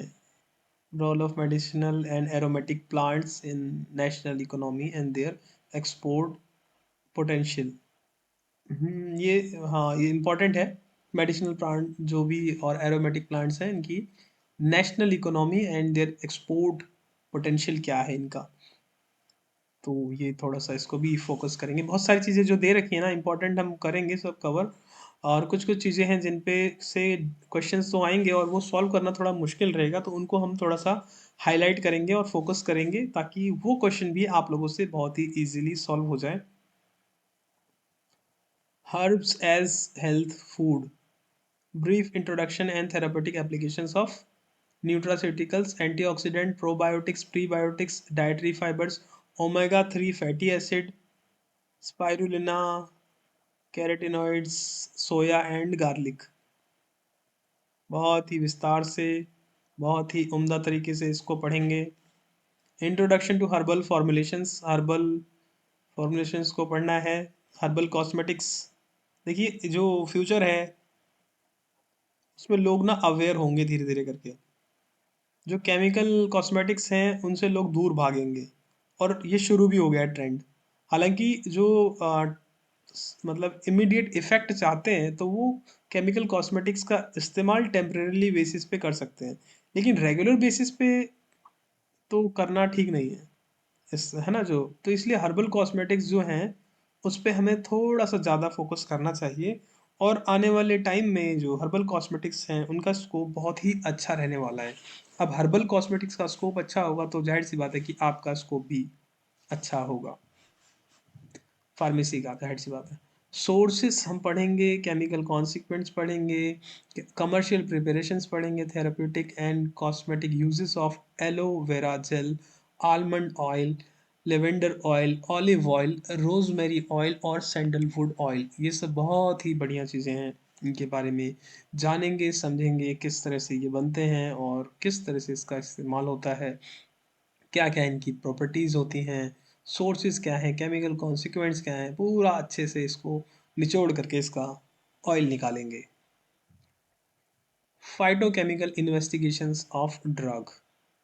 फाइटोकेमिकल इन्वेस्टिगेशंस जो ड्रग है, इसके इसके लिए मैं आपको एक फ्लो चार्ट दूंगा, जिस फ्लो चार्ट से आपको ये पता लग पाएगा कि कौन सा जो भी जो प्लांट है, जैसे फॉर एग्जांपल एल्कलॉइड है, तो एल्कलॉइड को पता करने के लिए कि कौन कौन से टेस्ट हैं, तो सिंपल तरीके से जो भी टेस्ट रहेंगे उनके नाम, वो जो टेस्ट है तो उसको कैसे परफॉर्म करना है।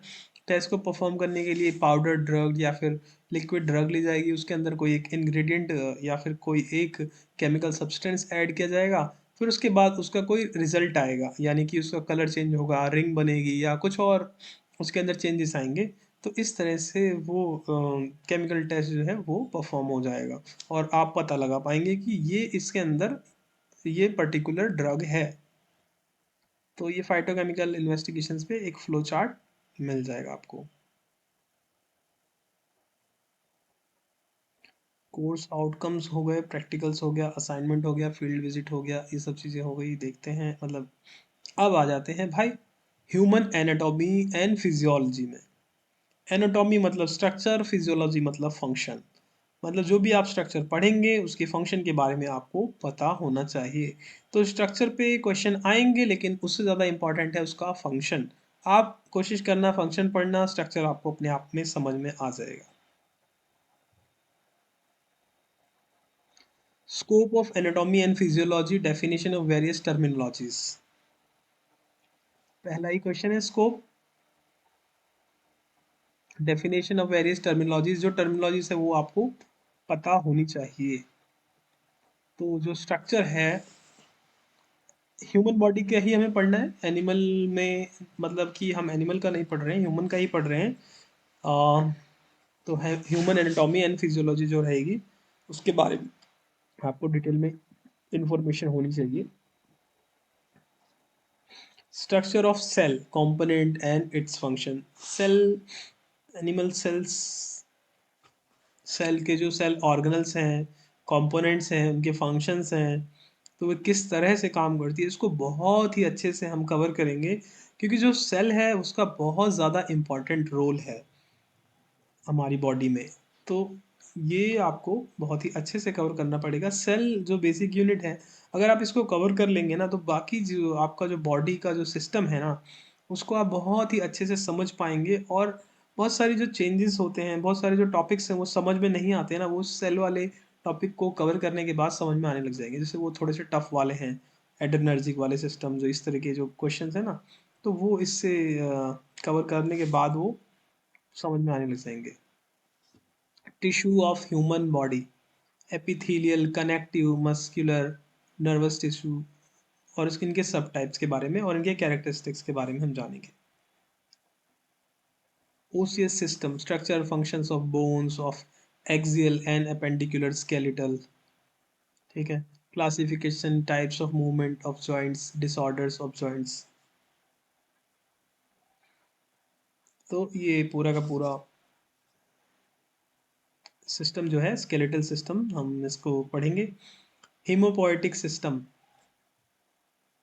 हीमोपोएटिक सिस्टम में composition and functions of blood के बारे में डिटेल में पढ़ना है।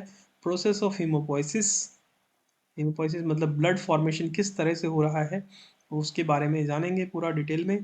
Characteristics and functions of RBC, white BC and platelets, इनके कैरेक्टर क्या क्या है, किस तरह से आरबीसी दिखती है, किस तरह से वाइट बीसी दिखती है, इनके काम क्या है, प्लेटलेट का काम क्या है, किस तरह की दिखती है। Mechanism of blood clotting, blood clotting कैसे होती है, कौन कौन से फैक्टर्स इन्वॉल्व हैं इसमें, है ना। प्लेटलेट जैसे क्या काम करती है ब्लड क्लॉटिंग में और किस तरह से काम करती है।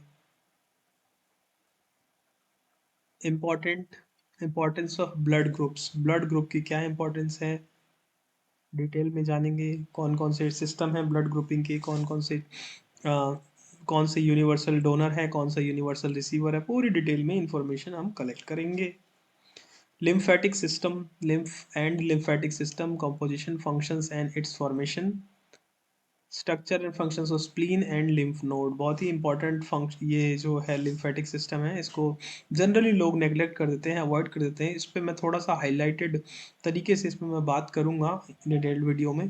तो इसमें क्वेश्चन काफ़ी पूछे जाते हैं, और क्योंकि अ, हमें लगता है कि ये कुछ इम्पोर्टेंट नहीं है, तो इसलिए इसी में से क्वेश्चन आ जाते हैं, तो इसलिए इसको इम्पोर्टेंट मान करके हम पढ़ेंगे, ठीक है। कार्डियोवास्कुलर सिस्टम, ये तो बहुत इंपॉर्टेंट है ही। Anatomy and physiology of heart, बहुत ही सिंपल सी चीज़ है, लेकिन बहुत ही ज़्यादा कॉम्प्लिकेटेड हो जाता है जब क्वेश्चन पूछे जाते हैं, तो याद नहीं रहता है। पूरी डिटेल में एनाटॉमी पढ़ेंगे हार्ट की, पूरे चैम्बर्स के बारे में, वाल्व्स के बारे में, पूरी डिटेल में किस तरह से आ, मतलब कौन कौन सा स्ट्रक्चर है, कौन सी आर्टरीज है, कौन सी वेन्स है, कहाँ से आती हैं, कहाँ को जाती हैं, है ना। और उसके अंदर पूरी फिजियोलॉजी पढ़ेंगे कि ब्लड कहाँ से आ रहा है, किस तरह से कहाँ पे जा रहा है, कैसे पूरी बॉडी में सप्लाई हो रहा है, ठीक है। Blood vessels and circulations, pulmonary, coronary and systemic circulation, ये सब डिटेल में पढ़ेंगे। Cardiac cycle, heart sounds, heart sound जो है बहुत सारी चीज़ें बता सकती हैं, तो अलग अलग जो वेसल्स होती हैं वहाँ पर अलग अलग टाइप्स की हार्ट साउंड्स हमें सुनने को मिलती है। और इस हार्ट साउंड जनरली देखिए, अगर ब्लड प्रेशर मेज़र करते हैं तो वहाँ पर जो हार्ट साउंड्स है वहाँ पर वो भी ब्लड प्रेशर मेज़र करने के दौरान भी हार्ट साउंड सुनने को मिलती है। बेसिक्स ऑफ ईसीजी, ईसीजी जो है वो भी इलेक्ट्रिकल जो सिग्नल्स होते हैं हार्ट के, उससे जो पैटर्न्स बनते हैं वो उसके बारे में डिटेल में पढ़ेंगे कि इसी जो है पूरी मतलब हार्ट की फंक्शनिंग जो है वो बता देता है कि हार्ट जो है हमारा प्रॉपरली फंक्शन कर रहा है, जो हार्ट के अंदर ब्लड आ रहा है और ब्लड जा रहा है, तो वो दोनों दोनों चैम्बर्स जो हैं वो ठीक हैं, फिट हैं, अच्छे से वो फंक्शन कर पा रहा है, हार्ट पे प्रेशर नहीं है, जो उसका साउंड है वो नॉर्मल है ना, वॉल्यूम जो है वो नॉर्मल है। तो इस तरह से ईसीजी बहुत सारी इन्फॉर्मेशन दे देगा, तो ईसीजी को भी हम अच्छे से एक बार डिस्कस करेंगे, ताकि आपको कभी भी कोई भी पेशेंट ईसीजी दिखाता है तो आपको प्रॉब्लम ना हो ईसीजी देखने में।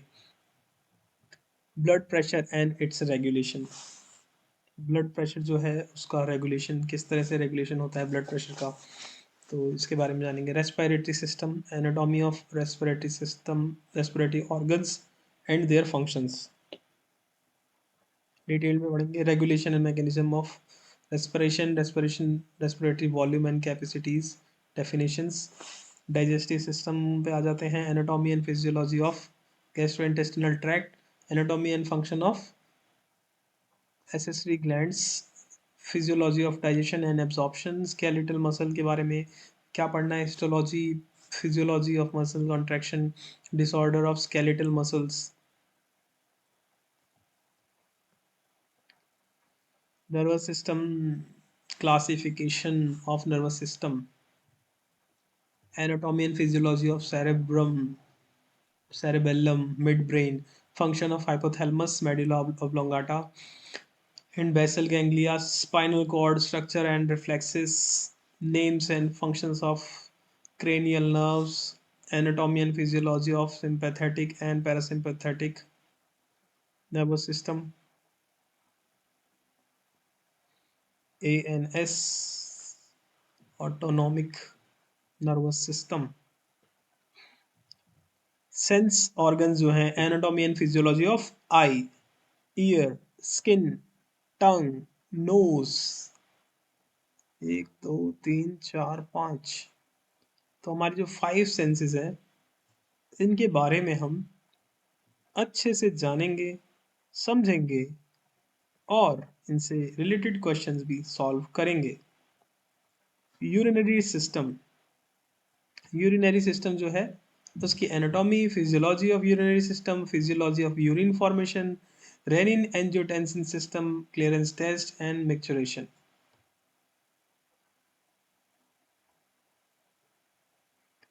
एंडोक्राइन सिस्टम है, इसमें hormones and their functions, pituitary gland, adrenal gland, thyroid and parathyroid gland, pancreas and gonads. Reproductive system में anatomy of male and female reproductive system, physiology of menstruation, spermatogenesis and oogenesis, pregnancy and parturition. देखिए ये जो topic है ये आपको बहुत ही detail में पढ़ना पड़ेगा, समझना पड़ेगा, और उससे रिलेटेड क्वेश्चंस आपको सॉल्व करने पड़ेंगे, क्योंकि न सिर्फ ये इससे आपके क्वेश्चन सॉल्व होंगे, बल्कि जब आप प्रैक्टिकली डिस्पेंस करेंगे ना मेडिसिन, तब आपको ये चीज़ जो है वो याद आएगी कि भाई ये अगर पढ़ लिया होता तो प्रॉब्लम नहीं होती।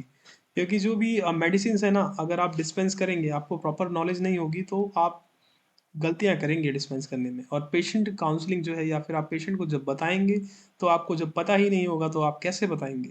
तो इसलिए इस टॉपिक को बहुत ही ज़्यादा अच्छे से हम कवर करेंगे, और आपको इसको खुद से भी पढ़ना है और समझना है, ताकि आपको क्वेश्चंस के साथ साथ रियल लाइफ में, प्रैक्टिकल लाइफ में आपको प्रॉब्लम ना हो।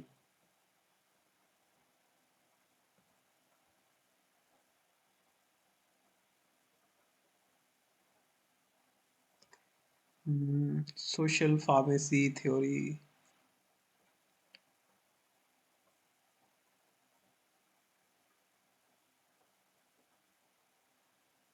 तो सोशल फार्मेसी में आपको introduction to social pharmacy, definition, scope, pharmacy as discipline, role and its scope in improving the public health, role of pharmacist in public health. अरे वाह, मतलब आइडियल चीज़ें आपको सब कुछ पढ़ना है इसमें। कंसेप्ट ऑफ हेल्थ, WHO की डेफिनेशन, वेरियस डायमेंशंस, डिटर्मिनेंट्स जो रहेंगे, हेल्थ इंडिकेटर्स क्या क्या होते हैं, national health policy Indian perspective से मतलब आपको पढ़नी है। Public and private health system in India, national health mission जो है वो उसके बारे में जानना है। Introduction to millennium development goals, sustainable development goals, है ना, FIP डेवलपमेंट गोल्स, ये बहुत सारी चीज़ें नई ऐड हुई हैं मतलब इसमें। ये मैंने बहुत टाइम पहले किया था, तो ये मुझे भी पढ़नी पड़ेंगी, और उसके बाद मैं आपको ये समझा दूंगा। काफ़ी सारी चीज़ें नई ऐड हुई हैं, लेकिन ये सब इंटरेस्टिंग है, बाकी चीज़ें ये सेम सेम है मतलब। WHO डेफिनेशन वगैरह ये सब चीज़ें सेम है, बट कुछ चीज़ें इसमें अपडेट हुए हैं, नई चीज़ें ऐड हुई हैं। तो ये मैं आपको अपडेटेड जो भी गाइडलाइंस हैं उसके हिसाब से आपको नोट्स प्रोवाइड करा दूंगा। Preventive health care roles of pharmacist in the following: demography and family planning, mother and child health, importance of breast feeding, ill effects of infant milk substances and bottle feeding। Okay, ये चीज़ें आपको detail में पता होनी चाहिए, ये counselling के दौरान आपके काम आएंगी। और overview of vaccine, types of immunity and immunisation, ये पता होना चाहिए। Effects of environment, effects of environment on health, water pollution, importance of safe drinking water, waterborne disease, air pollution, noise pollution, sewage and solid waste disposal, occupational illness, environmental pollution due to pharmaceuticals, very important topic, environmental pollution due to pharmaceuticals। एक जिम्मेदार नागरिक होने के नज़रिए से देखा जाए तो ये चीज़ें हमें पता होनी चाहिए कि हम जो भी मेडिसिन्स से निकलने वाले जो भी चीज़ें होती हैं उनको अच्छे से डिस्पोज करें, ताकि जो फार्मास्यूटिकल्स की वजह से एनवायरनमेंट को हार्म ना पहुँचे। क्योंकि हम लोगों को बचाने का काम कर रहे हैं, और हमारी वजह से किसी को अगर कोई प्रॉब्लम हो रही है तो वो ठीक नहीं है।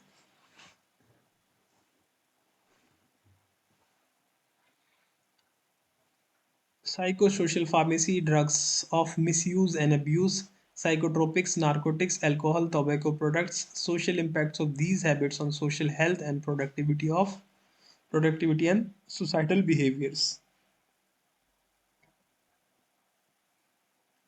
Nutrition and health, basics of nutrition के बारे में पढ़ेंगे। Macro nutrients, micro nutrients.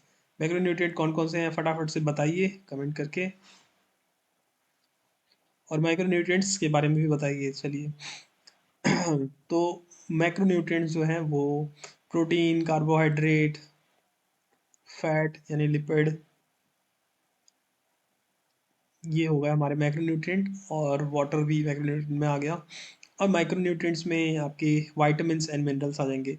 Importance of water and fibres in diet, balanced diet, mall nutrition, nutrition deficiency disease, in ill effects of junk food, calorific and nutritive values of various food, fortification of food, introduction of food safety, adulteration of food, effects of artificial ripening, use of pesticides, genetically modified foods, artificial ripening का एक बहुत ही common example बताइए आप मुझे, आपको मालूम होगा। Bananas जो होते हैं वो आर्टिफिशियली राइप किए जाते हैं, पेड़ों पर पकते नहीं हैं। उनको कच्चे ही तोड़ा जाता है और बाद में ला करके उनको पकाया जाता है। Dietary supplements, nutraceuticals, food supplements, indications, benefits, drug food interactions. Drug food interaction का कोई कॉमन एग्जांपल?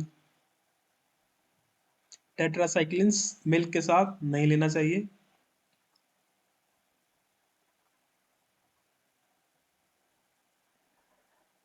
इस तरह से हम चीज़ें कवर करेंगे जो भी आएंगी। तो introduction to microbiology and common micro organisms, epidemiology, introduction to epidemiology and its applications, understanding of terms as epidemic, pandemic। देखिए भाई साहब, ये सब कुछ दिया हुआ है, लेकिन क्या है कि हम लोग ध्यान नहीं देते हैं। Introduction to epidemiology and its application, understanding of terms such as epidemic, pandemic. Pandemic तो हम सबको पता ही होगा, अच्छे से हम लोग जानते हैं पेंडेमिक के बारे में। Endemic, mode of transmission, outbreak, quarantine. ये सब चीज़ें जो है ना, ये 2020 के बाद ही ऐड हुई है, क्योंकि इनमें से काफ़ी चीज़ें मिसिंग थी। उससे पहले तो खैर अगर रही भी होंगी तो बहुत ही कम इनको जगह दी गई थी, लेकिन अब इसको एक अच्छे से जगह दी हुई है। क्यों दी हुई है उस आप सबको पता है। Isolation, incubation period, contact tracing, morbidity and mortality. causative agents, epidemiology and clinical presentations, role of pharmacists in educating the public in prevention of the following communicable disease. तो ये जो कम्युनिकेबल डिजीज हैं वो बीमारियां जो एक दूसरे से फैलती हैं, तो उनको रोकने के लिए जो है वो कौन कौन सी बीमारियां हैं? Respiratory infections, chicken pox, measles, rubella, mumps, influenza including avian flu, H1N1, SARS, MERS, COVID-19, diphtheria, whooping cough, meningococcal meningitis, acute respiratory infections, tuberculosis और इबोला। इसके बारे में थोड़ा सा मैं अच्छे से डिस्कस करूंगा, क्योंकि ये बहुत ज़्यादा इम्पोर्टेंट टॉपिक है। आने वाली जनरेशन जितनी भी है उनको इसके बारे में पता होना चाहिए, क्योंकि हम इससे जूझ चुके हैं एक बार। intestinal infections, poliomyelitis, viral hepatitis, cholera, acute diarrheal disease, typhoid, amoebiasis, worm infections, infestations, food poisoning, arthropod-borne disease, dengue, malaria, filariasis, and chikungunya। Surface infections की बात करें तो trachoma, tetanus, leprosy, STDs, HIV AIDS. Introduction to health system and all ongoing national health programs in India, their objectives, functioning, outcome and the role of pharmacist। बहुत important topic है, बहुत अच्छे से पढ़ेंगे। फार्माको इकोनॉमिक्स, इकोनॉमिक्स मनी, पैसा। तो ये बहुत इंपॉर्टेंट है। Introduction, basic terminologies, importance of pharmaco economics. Pharmacy पढ़ना, समाज सेवा बहुत ज़रूरी है, लेकिन एट द सेम टाइम पैसा भी बहुत ज़रूरी है।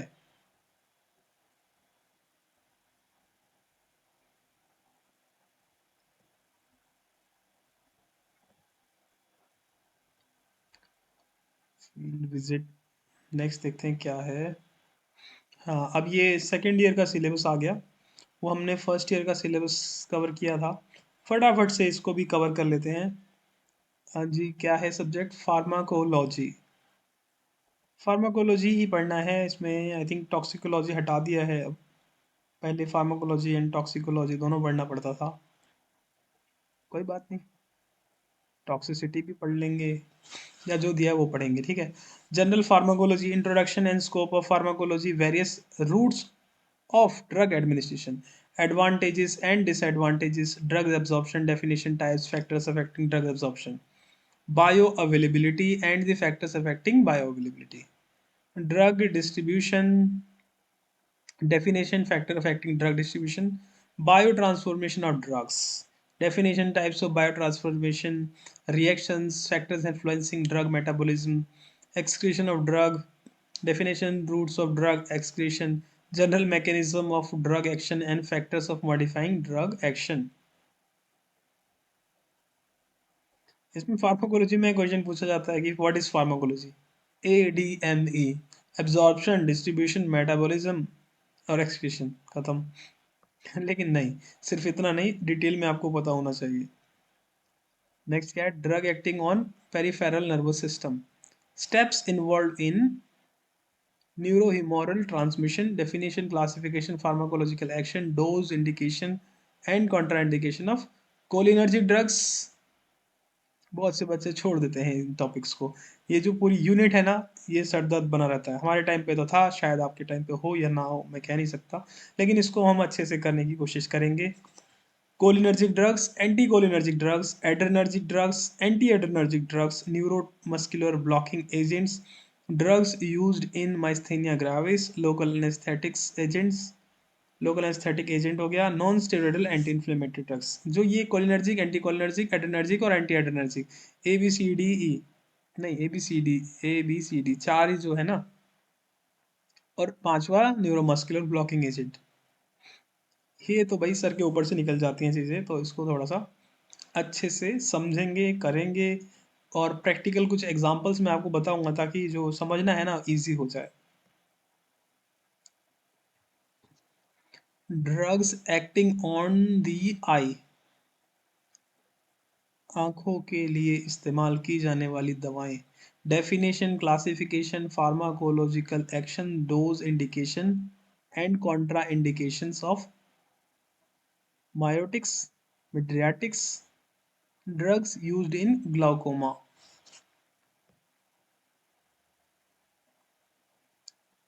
Drugs acting on central nervous system, definition, classification, pharmacological action, doses, indication and contraindications of कौन से preparation, general anesthetics, hypnotics and sedative, anticonvulsant agent, anti-anxiety, antidepressant, antipsychotic, nootropic agent, centrally acting muscle relaxants और opioid analgesics. Drugs acting on cardiovascular system, कौन से, anti hypertensive, anti anginal drugs, anti arrhythmic, drugs used in atherosclerosis, congestive heart failure, drug therapy for shock. ये जितनी भी बीमारियां हैं ना, ये anti hypertensive, anti anginal, arrhythmia, used atherosclerosis, heart failure, ये सब एक दूसरे से इंटरलिंक्ड है। मतलब जो हार्ट की प्रॉब्लम है ना, वो क्या होगा, हार्ट से रिलेटेड जो होगा, हार्ट की रिदम गड़बड़ा जाएगी, या फिर उसमें जो वेन्स है उसमें ब्लॉकेज आ जाएगा, आर्टरीज में ब्लॉकेज आ जाएगा, और इस तरह से जो है ना कुछ प्रॉब्लम जो हार्ट में हो रही है ना, वो एक दूसरे से एसोसिएटेड है। तो एक बार आपको कोई एक टॉपिक इनमें से समझ में आ गया ना, तो आपको ये सारे ही ऑलमोस्ट समझ में आ जाएंगे। तो एक दूसरे से लिंक्ड है, सिंपल सी चीज़ है, तो इसमें बहुत आसान टॉपिक रहेगा, तो इसको कवर करेंगे। Drugs acting on blood and blood forming organs. Definition, classification, pharmacological action, doses, indication and contraindication. Hematinic agents, anticoagulants, antiplatelet agents और thrombolytic drugs.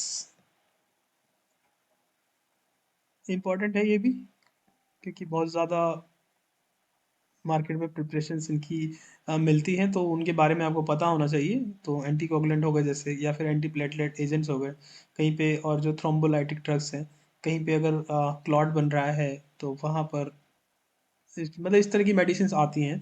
तो मेडिसिन जो हैं इनके बारे में हम पढ़ेंगे आने वाले टाइम में।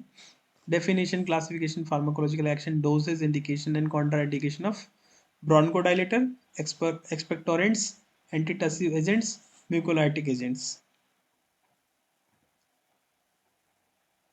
इसके अलावा क्या पढ़ना है, एक्टिंग ऑन गैस्ट्रोइंटेस्टिनल ट्रैक्ट की दवाइयाँ कौन सी है, anti ulcer drugs.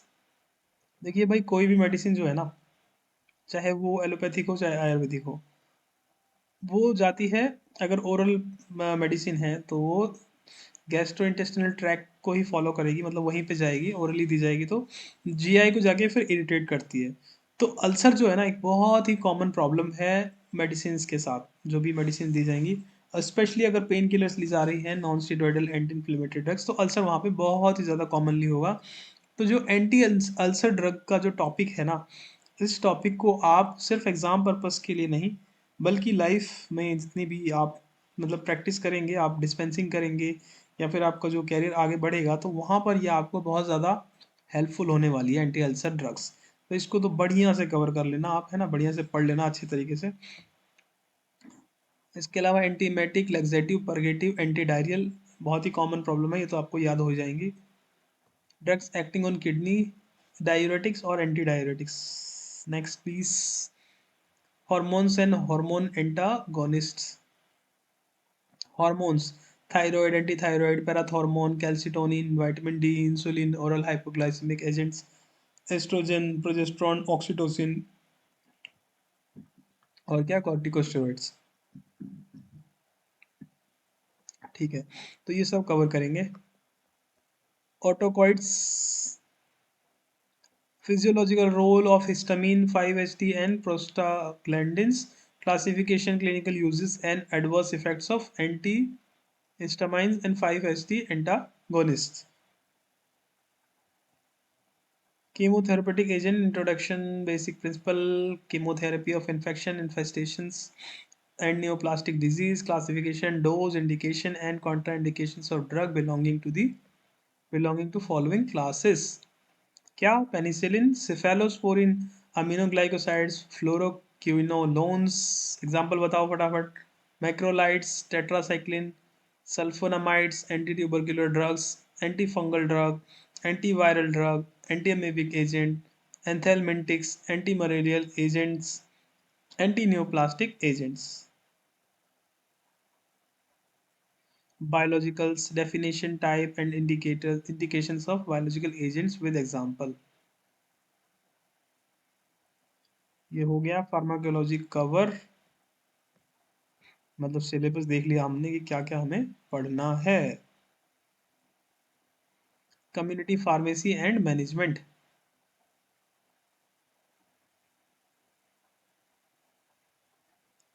Community pharmacy practice, definition, history and development of community pharmacy, international and Indian scenarios में इनको हमें समझना है। Professional responsibilities of community pharmacist की क्या रिस्पॉन्सिबिलिटी है।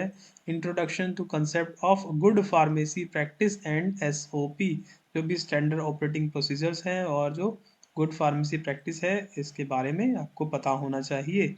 Prescription of prescription and prescription handling, definition, parts of prescription, legality of prescription, इसके अलावा prescription handling, labeling of dispensed medication, main label, ancillary label, pictograms, brief instruction on medication uses, dispensing process, good dispensing practices, dispensing errors and strategies to minimize them। Strategies वही रहेंगी, आप steps जो दिए हुए हैं, guideline जो दी हुई है, उनको फॉलो करेंगे तो एरर्स को आप मिनिमाइज कर सकते हैं। फोर क्या है, communication skills, definition, type of communication skills, interaction with professionals and patients. ये कम्युनिकेशन स्किल है ना, ऑलमोस्ट आपको हर फील्ड में ये काम आएगा। मतलब फार्मास्यूटिकल सेक्टर के किसी भी आप मतलब जॉब में जाते हैं, किसी भी जॉब प्रोफाइल में जाएंगे, तो ये कम्युनिकेशन स्किल आपको बहुत ज़्यादा काम आएगा। लेकिन अगर आप मार्केटिंग में जाते हैं तो वहाँ पे तो भाई साहब अट मोस्ट इम्पॉर्टेंट, ये बहुत ज़्यादा इंपॉर्टेंट आपके लिए ये कम्युनिकेशन स्किल्स जो है वो मैटर करेगा। वहाँ पे आपको ट्रेनिंग भी दी जाएगी, जाहिर सी बात है। तो आपका जो स्किल है वो धीरे धीरे करके डेवलप हो जाएगा। Definition, types of communication skill, interaction with professional and patients, verbal communication skills, one to one over the telephone, written communication skill, body language, patient interview techniques. तो ये सब चीज़ें बहुत ज़्यादा इंपॉर्टेंट हैं, ताकि आपको पेशेंट, आपके पास कोई पेशेंट आ रहा है, तो अगर वो मतलब प्रॉब्लम में है, तो आपको अपना बिहेवियर जो है उसके हिसाब से उसको किस तरह से क्वेश्चन पूछने हैं, डायरेक्ट पूछने हैं, इनडायरेक्ट पूछने हैं, बातों को घुमा के पूछना है। ठीक है, तो आपको जो प्रॉब्लम है वो थोड़े तरीके से पूछना पड़ेगा। ये जो स्किल है आपको धीरे धीरे करके आप डेवलप कर पाएंगे। तो पढ़ेंगे इसके बारे में, जानेंगे, समझेंगे। Patient counselling definition and benefits of patient counselling के डेफिनेशन क्या है और बेनिफिट्स क्या है पेशेंट काउंसलिंग के, वो बताएंगे। स्टेजेस ऑफ पेशेंट काउंसलिंग, इसके अलावा बैरियर कौन कौन से हैं, क्या बैरियर्स आते हैं इफेक्टिव काउंसलिंग में, patient counselling points for chronic disease और डिसऑर्डर जो भी रहेगा, hypertension, diabetes, asthma, tuberculosis, chronic obstructive pulmonary disease जो है, और इसके अलावा जो एक्वायर्ड इम्यूनोडेफिशिएंसी सिंड्रोम जो के कारण जो मतलब जो एड्स है, जो बीमारी होती है, उसके पेशेंट्स को कैसे काउंसिल करेंगे आप, किस तरह से उनको गाइड करेंगे उनकी मेडिकेशन के बारे में। तो ये सारी जो बीमारियां हैं, इनमें बहुत ज़्यादा काउंसलिंग की ज़रूरत पड़ती है, क्योंकि जैसे हाइपरटेंशन है, डायबिटीज़ है ना, और ये एड्स है, तो इनमें जो लाइफ लॉन्ग जो दवाइयाँ हैं वो चलती रहती हैं, तो पेशेंट जो है वो बहुत ज़्यादा परेशान हो जाते हैं। तो काउंसलिंग उनको मतलब बहुत ज़्यादा ज़रूरत पड़ती है काउंसलिंग की। उनको समझाना पड़ता है आपको कि ये दवाइयाँ जो हैं इससे आप ठीक हो जाएंगे। पेशेंट दवाइयाँ नहीं लेते हैं, बीच बीच में छोड़ देते हैं, तो आपको समझाना पड़ेगा कि ये दवाइयाँ अगर आप नहीं लोगे तो प्रॉब्लम और बढ़ जाएगी। तो इस तरह से आपको काउंसलिंग करनी पड़ेगी पेशेंट्स की। जैसे डायबिटीज़ के केस में और हाइपरटेंशन के केस में पेशेंट क्या है, मेडिसिन छोड़ देते हैं। तो जो हाइपरटेंशन है वो, उसकी मेडिसिन जो है एक दिन में काम नहीं करती है, कि आपने अभी दी तो तुरंत से आराम हो सकता है कि उसको हो जाए, लेकिन कई बार क्या है कि वो मेडिसिन जो है वो प्रॉपर तरीके से लेनी पड़ती है और लंबे टाइम तक लेनी पड़ती है, तब जाके उसका इफेक्ट जो है वो दिखता है। Medication adherence definition, factor influencing on non adherence, strategies to overcome non adherence, health screening services in community pharmacy, introduction, scope and importance of various health screening services for routine monitoring of patients, early detection and referral of undiagnosed cases,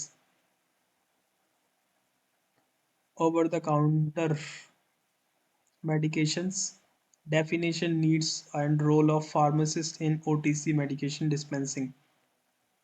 देखिए, OTC medication जो है वो आपको power दी गई है कि बिना prescription के आप उन मेडिसिन को दे पाएँ, लेकिन इसका मतलब ये नहीं कि आप डॉक्टर बन करके आप इलाज करना शुरू कर दें मेडिसिन से। इमरजेंसी केसेस के लिए मेडिसिन हैं कि भाई पेशेंट को फर्स्ट एड दे रहे हैं आप, तो उस केस में, और पेशेंट को हल्की फुल्की प्रॉब्लम है, तो उस केस में ये मेडिसिन जो हैं वो जाएंगी। OTC medication in India, counselling for OTC product. हाँ, कई लोग जैसे डिपेंडेंट हो जाते हैं, उनको प्रॉब्लम बढ़ती जाती है और वो ओटीसी प्रोडक्ट पर ही डिपेंडेंट रहते हैं। जैसे फॉर एग्जांपल कोई पेन किलर है, तो वो पेशेंट जो है अवॉइड करता है अपने पेन को। हो सकता है किसी गंभीर प्रॉब्लम की वजह से उसको वो पेन हो रहा हो, लेकिन वो डॉक्टर के पास ना जा रहा हो। तो इसीलिए ये ओटीसी प्रिपरेशन जो है वो शॉर्ट टर्म के लिए तो ठीक रहती है, लेकिन पेशेंट को काउंसलिंग करनी पड़ेगी कि आपको कि उन्हें डॉक्टर को दिखाना चाहिए। Self medication and role of pharmacist in promoting the safe practice during self medication. हाँ, मैंने जैसा अभी बताया, सेल्फ मेडिकेशन अवॉइड करना चाहिए। शॉर्ट टर्म के लिए चल जाएगा, लेकिन बहुत अगर कोई प्रॉब्लम बढ़ रही है या है, तो आपको उसे डॉक्टर को रिकमेंड करना चाहिए। Responding to symptoms, minor elements, and advice for self care conditions such as pain management, cough, cold, diarrhea, constipation, vomiting, fever, sore throat, skin disorders, oral health, mouth ulcers, dental pain, gum swelling, community pharmacy management। Legal requirements क्या हो सकती हैं, setup community pharmacy, site selection requirement बहुत important है भाई। अगर आप अपनी फार्मेसी खोलेंगे ना, तो ये चीज़ें जो हैं आपको याद आएंगी और फॉलो करनी चाहिए। अगर नहीं करोगे तो आप बहुत ज़्यादा लॉसेस खा सकते हो। तो इसीलिए जो साइट सिलेक्शन रिक्वायरमेंट है बहुत इंपॉर्टेंट है, बहुत बहुत बहुत। फार्मेसी डिज़ाइन एंड इंटीरियर, ये भी इंपॉर्टेंट है। वेंडर सिलेक्शन एंड ऑर्डरिंग बहुत ज़्यादा इंपॉर्टेंट है, वेंडर सिलेक्शन एंड ऑर्डरिंग, ठीक है, आपको ताकि लॉस ना हो।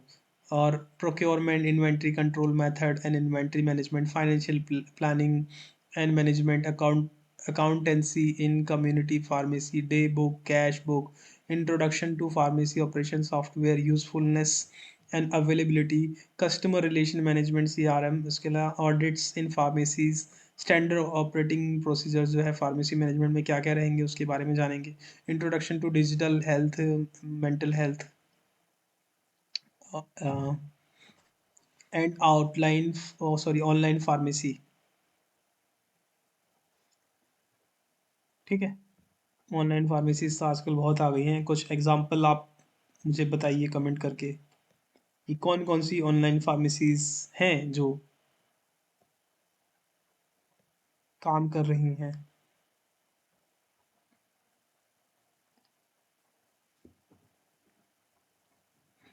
और ऑनलाइन फार्मेसीज में भी आप जॉब कर सकते हैं रजिस्ट्रेशन के बाद। Biochemistry and clinical pathology theory देखते हैं फटाफट से। बायोकेमिस्ट्री में क्या क्या है। Scope of biochemistry in pharmacy cell and its biochemical organisations.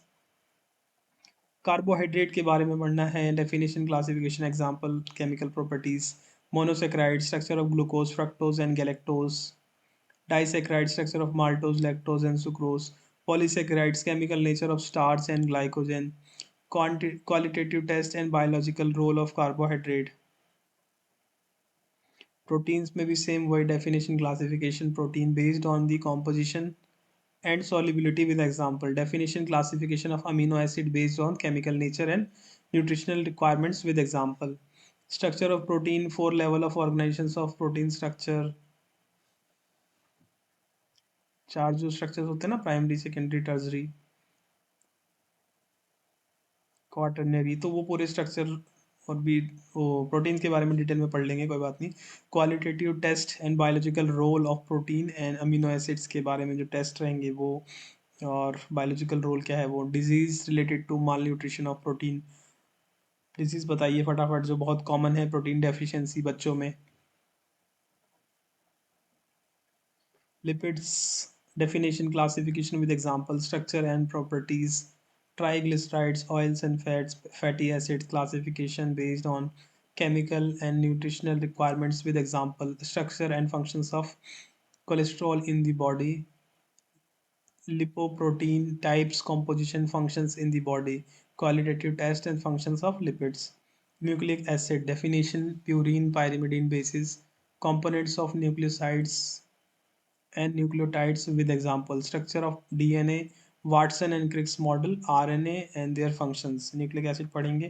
Enzymes में क्या है, definition, properties and IUB and MB classification, factors affecting enzyme activity, mechanism of action, enzyme inhibitor, therapeutic and pharmaceutical importance of enzyme।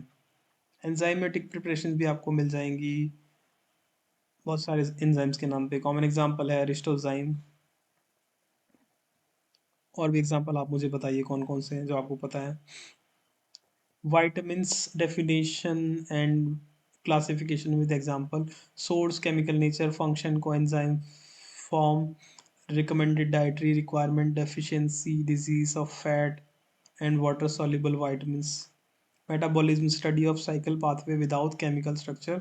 metabolism of carbohydrate, metabolism के बारे में पढ़ना है।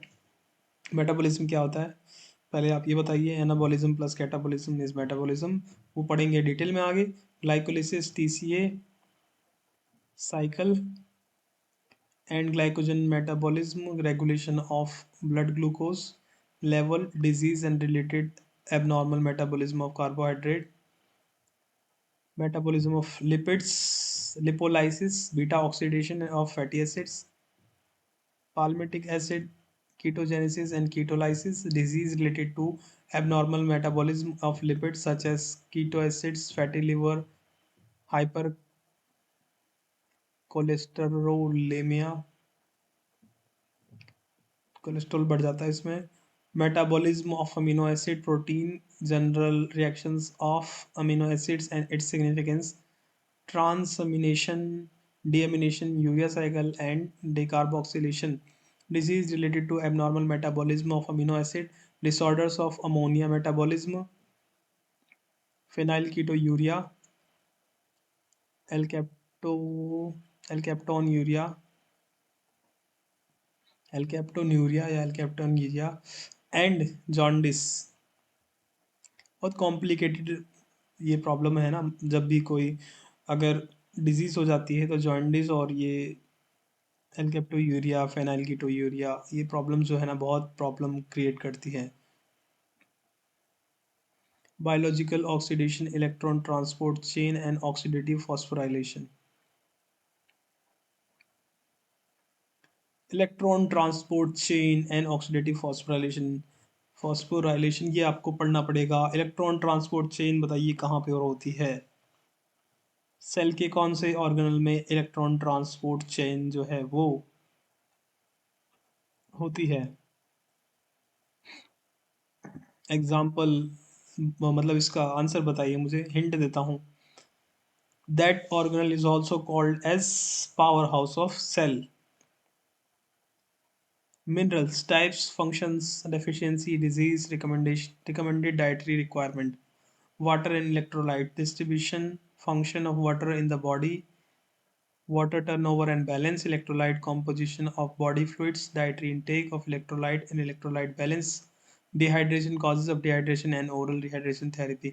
बहुत important topic है। बहुत सारी डिजीज जो है वो वाटर एंड इलेक्ट्रोलाइट बैलेंस के मैनेजमेंट से, प्रॉपर मैनेजमेंट से ही ठीक कर दी जाती हैं। मतलब ठीक तो नहीं हो पाती है, लेकिन वो क्या है, उसमें सपोर्टिव थेरेपी जो है वो मिलेगी और बहुत ज़्यादा रिलीफ होता है इससे। और इनकी वजह से भी बहुत सारी प्रॉब्लम्स क्रिएट हो जाती हैं, तो इसका जो इम्पोर्टेंट मतलब वाटर बैलेंस जो है वो बहुत ज़रूरी है। Introduction to biotechnology. Organ function test, functions of kidney, routine perform test to assess the functions of kidney and their clinical significance. Functions of liver, routinely perform test to assess the functions of liver and their clinical significance. Lipid profile test and its clinical significance. Introduction to pathology of blood and urine. Lymphatic lymphocytes and platelets, their role in health and disease. Erythrocytes, abnormal cells and their significance. Normal and abnormal consequence of urine and their significance.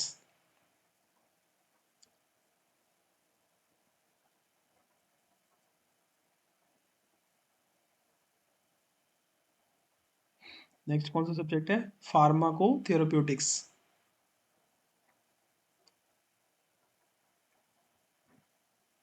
फार्माकोथेरेपेटिक्स, introduction, scope and objective, rational use of medicine, evidence based medicine, essential medicine list, standard treatment guidelines.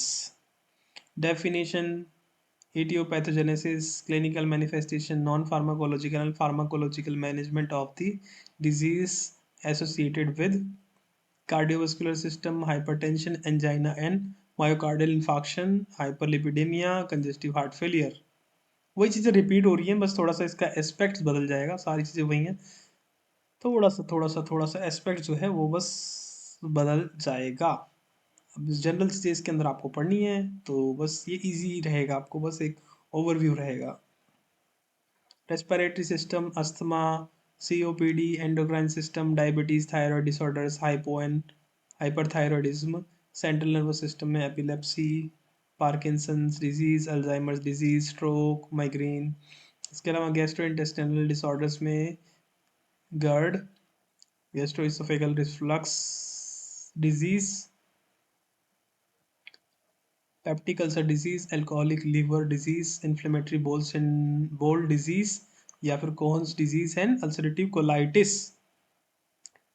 Haematological disorders की बात करें, iron deficiency anaemia, megaloblastic anaemia. Infectious disease, tuberculosis, pneumonia, urinary tract infection, hepatitis, gonorrhoea and syphilis, malaria, HIV and opportunistic infections, viral infections, SARS and COVID-2।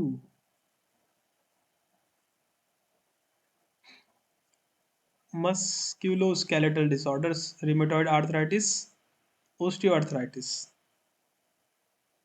Musculoskeletal वो बीमारियां जो muscles में भी हैं और स्केलेटल सिस्टम को भी इफेक्ट डालेंगी।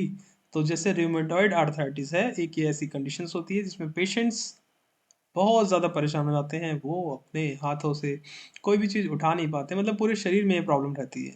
ओस्टियोआर्थराइटिस में हड्डियाँ कमज़ोर हो जाती हैं, तो डिटेल में हम इसको समझेंगे। Dermatology, psoriasis, scabies, eczema. इसके अलावा साइकेट्रिक डिसऑर्डर, डिप्रेशन, एंजाइटी, साइकोसिस। Ophthalmology, conjunctivitis, bacterial and viral, glaucoma, antimicrobial resistance, women's health, polycystic ovary syndrome, dysmenorrhoea, premenstrual syndrome. देखिए ये जो टॉपिक है वुमेन्स हेल्थ वाला, इसके बारे में आपको थोड़ा डिटेल में पढ़ना पड़ेगा, क्योंकि जो मेडिसिन है ना मोस्टली, मतलब आप डिस्पेंसिंग जब करेंगे तो आप वहाँ पे पाएंगे कि वुमेन्स हेल्थ पे ज़्यादा फोकस किया जा रहा है, और जो मेडिसिन ज़्यादातर है आपको वुमेन को ही डिस्पेंस करनी पड़ रही हैं। मतलब ऐसा मैं ये नहीं कह रहा हूँ कि वुमेन ज़्यादा बीमार पड़ती हैं, लेकिन क्योंकि जो वो ज़्यादा वल्नरेबल हैं तो इसलिए ज़्यादा वो कह सकते हो आपकी मेडिसिन जो है उनको सबसे ज़्यादा चलती हैं। तो आपको इन कंडीशंस को बहुत अच्छे से समझना पड़ेगा, जानना पड़ेगा, ताकि आप अच्छे से डिस्पेंसिंग कर पाएँ। फार्माकोथेरेप्यूटिक्स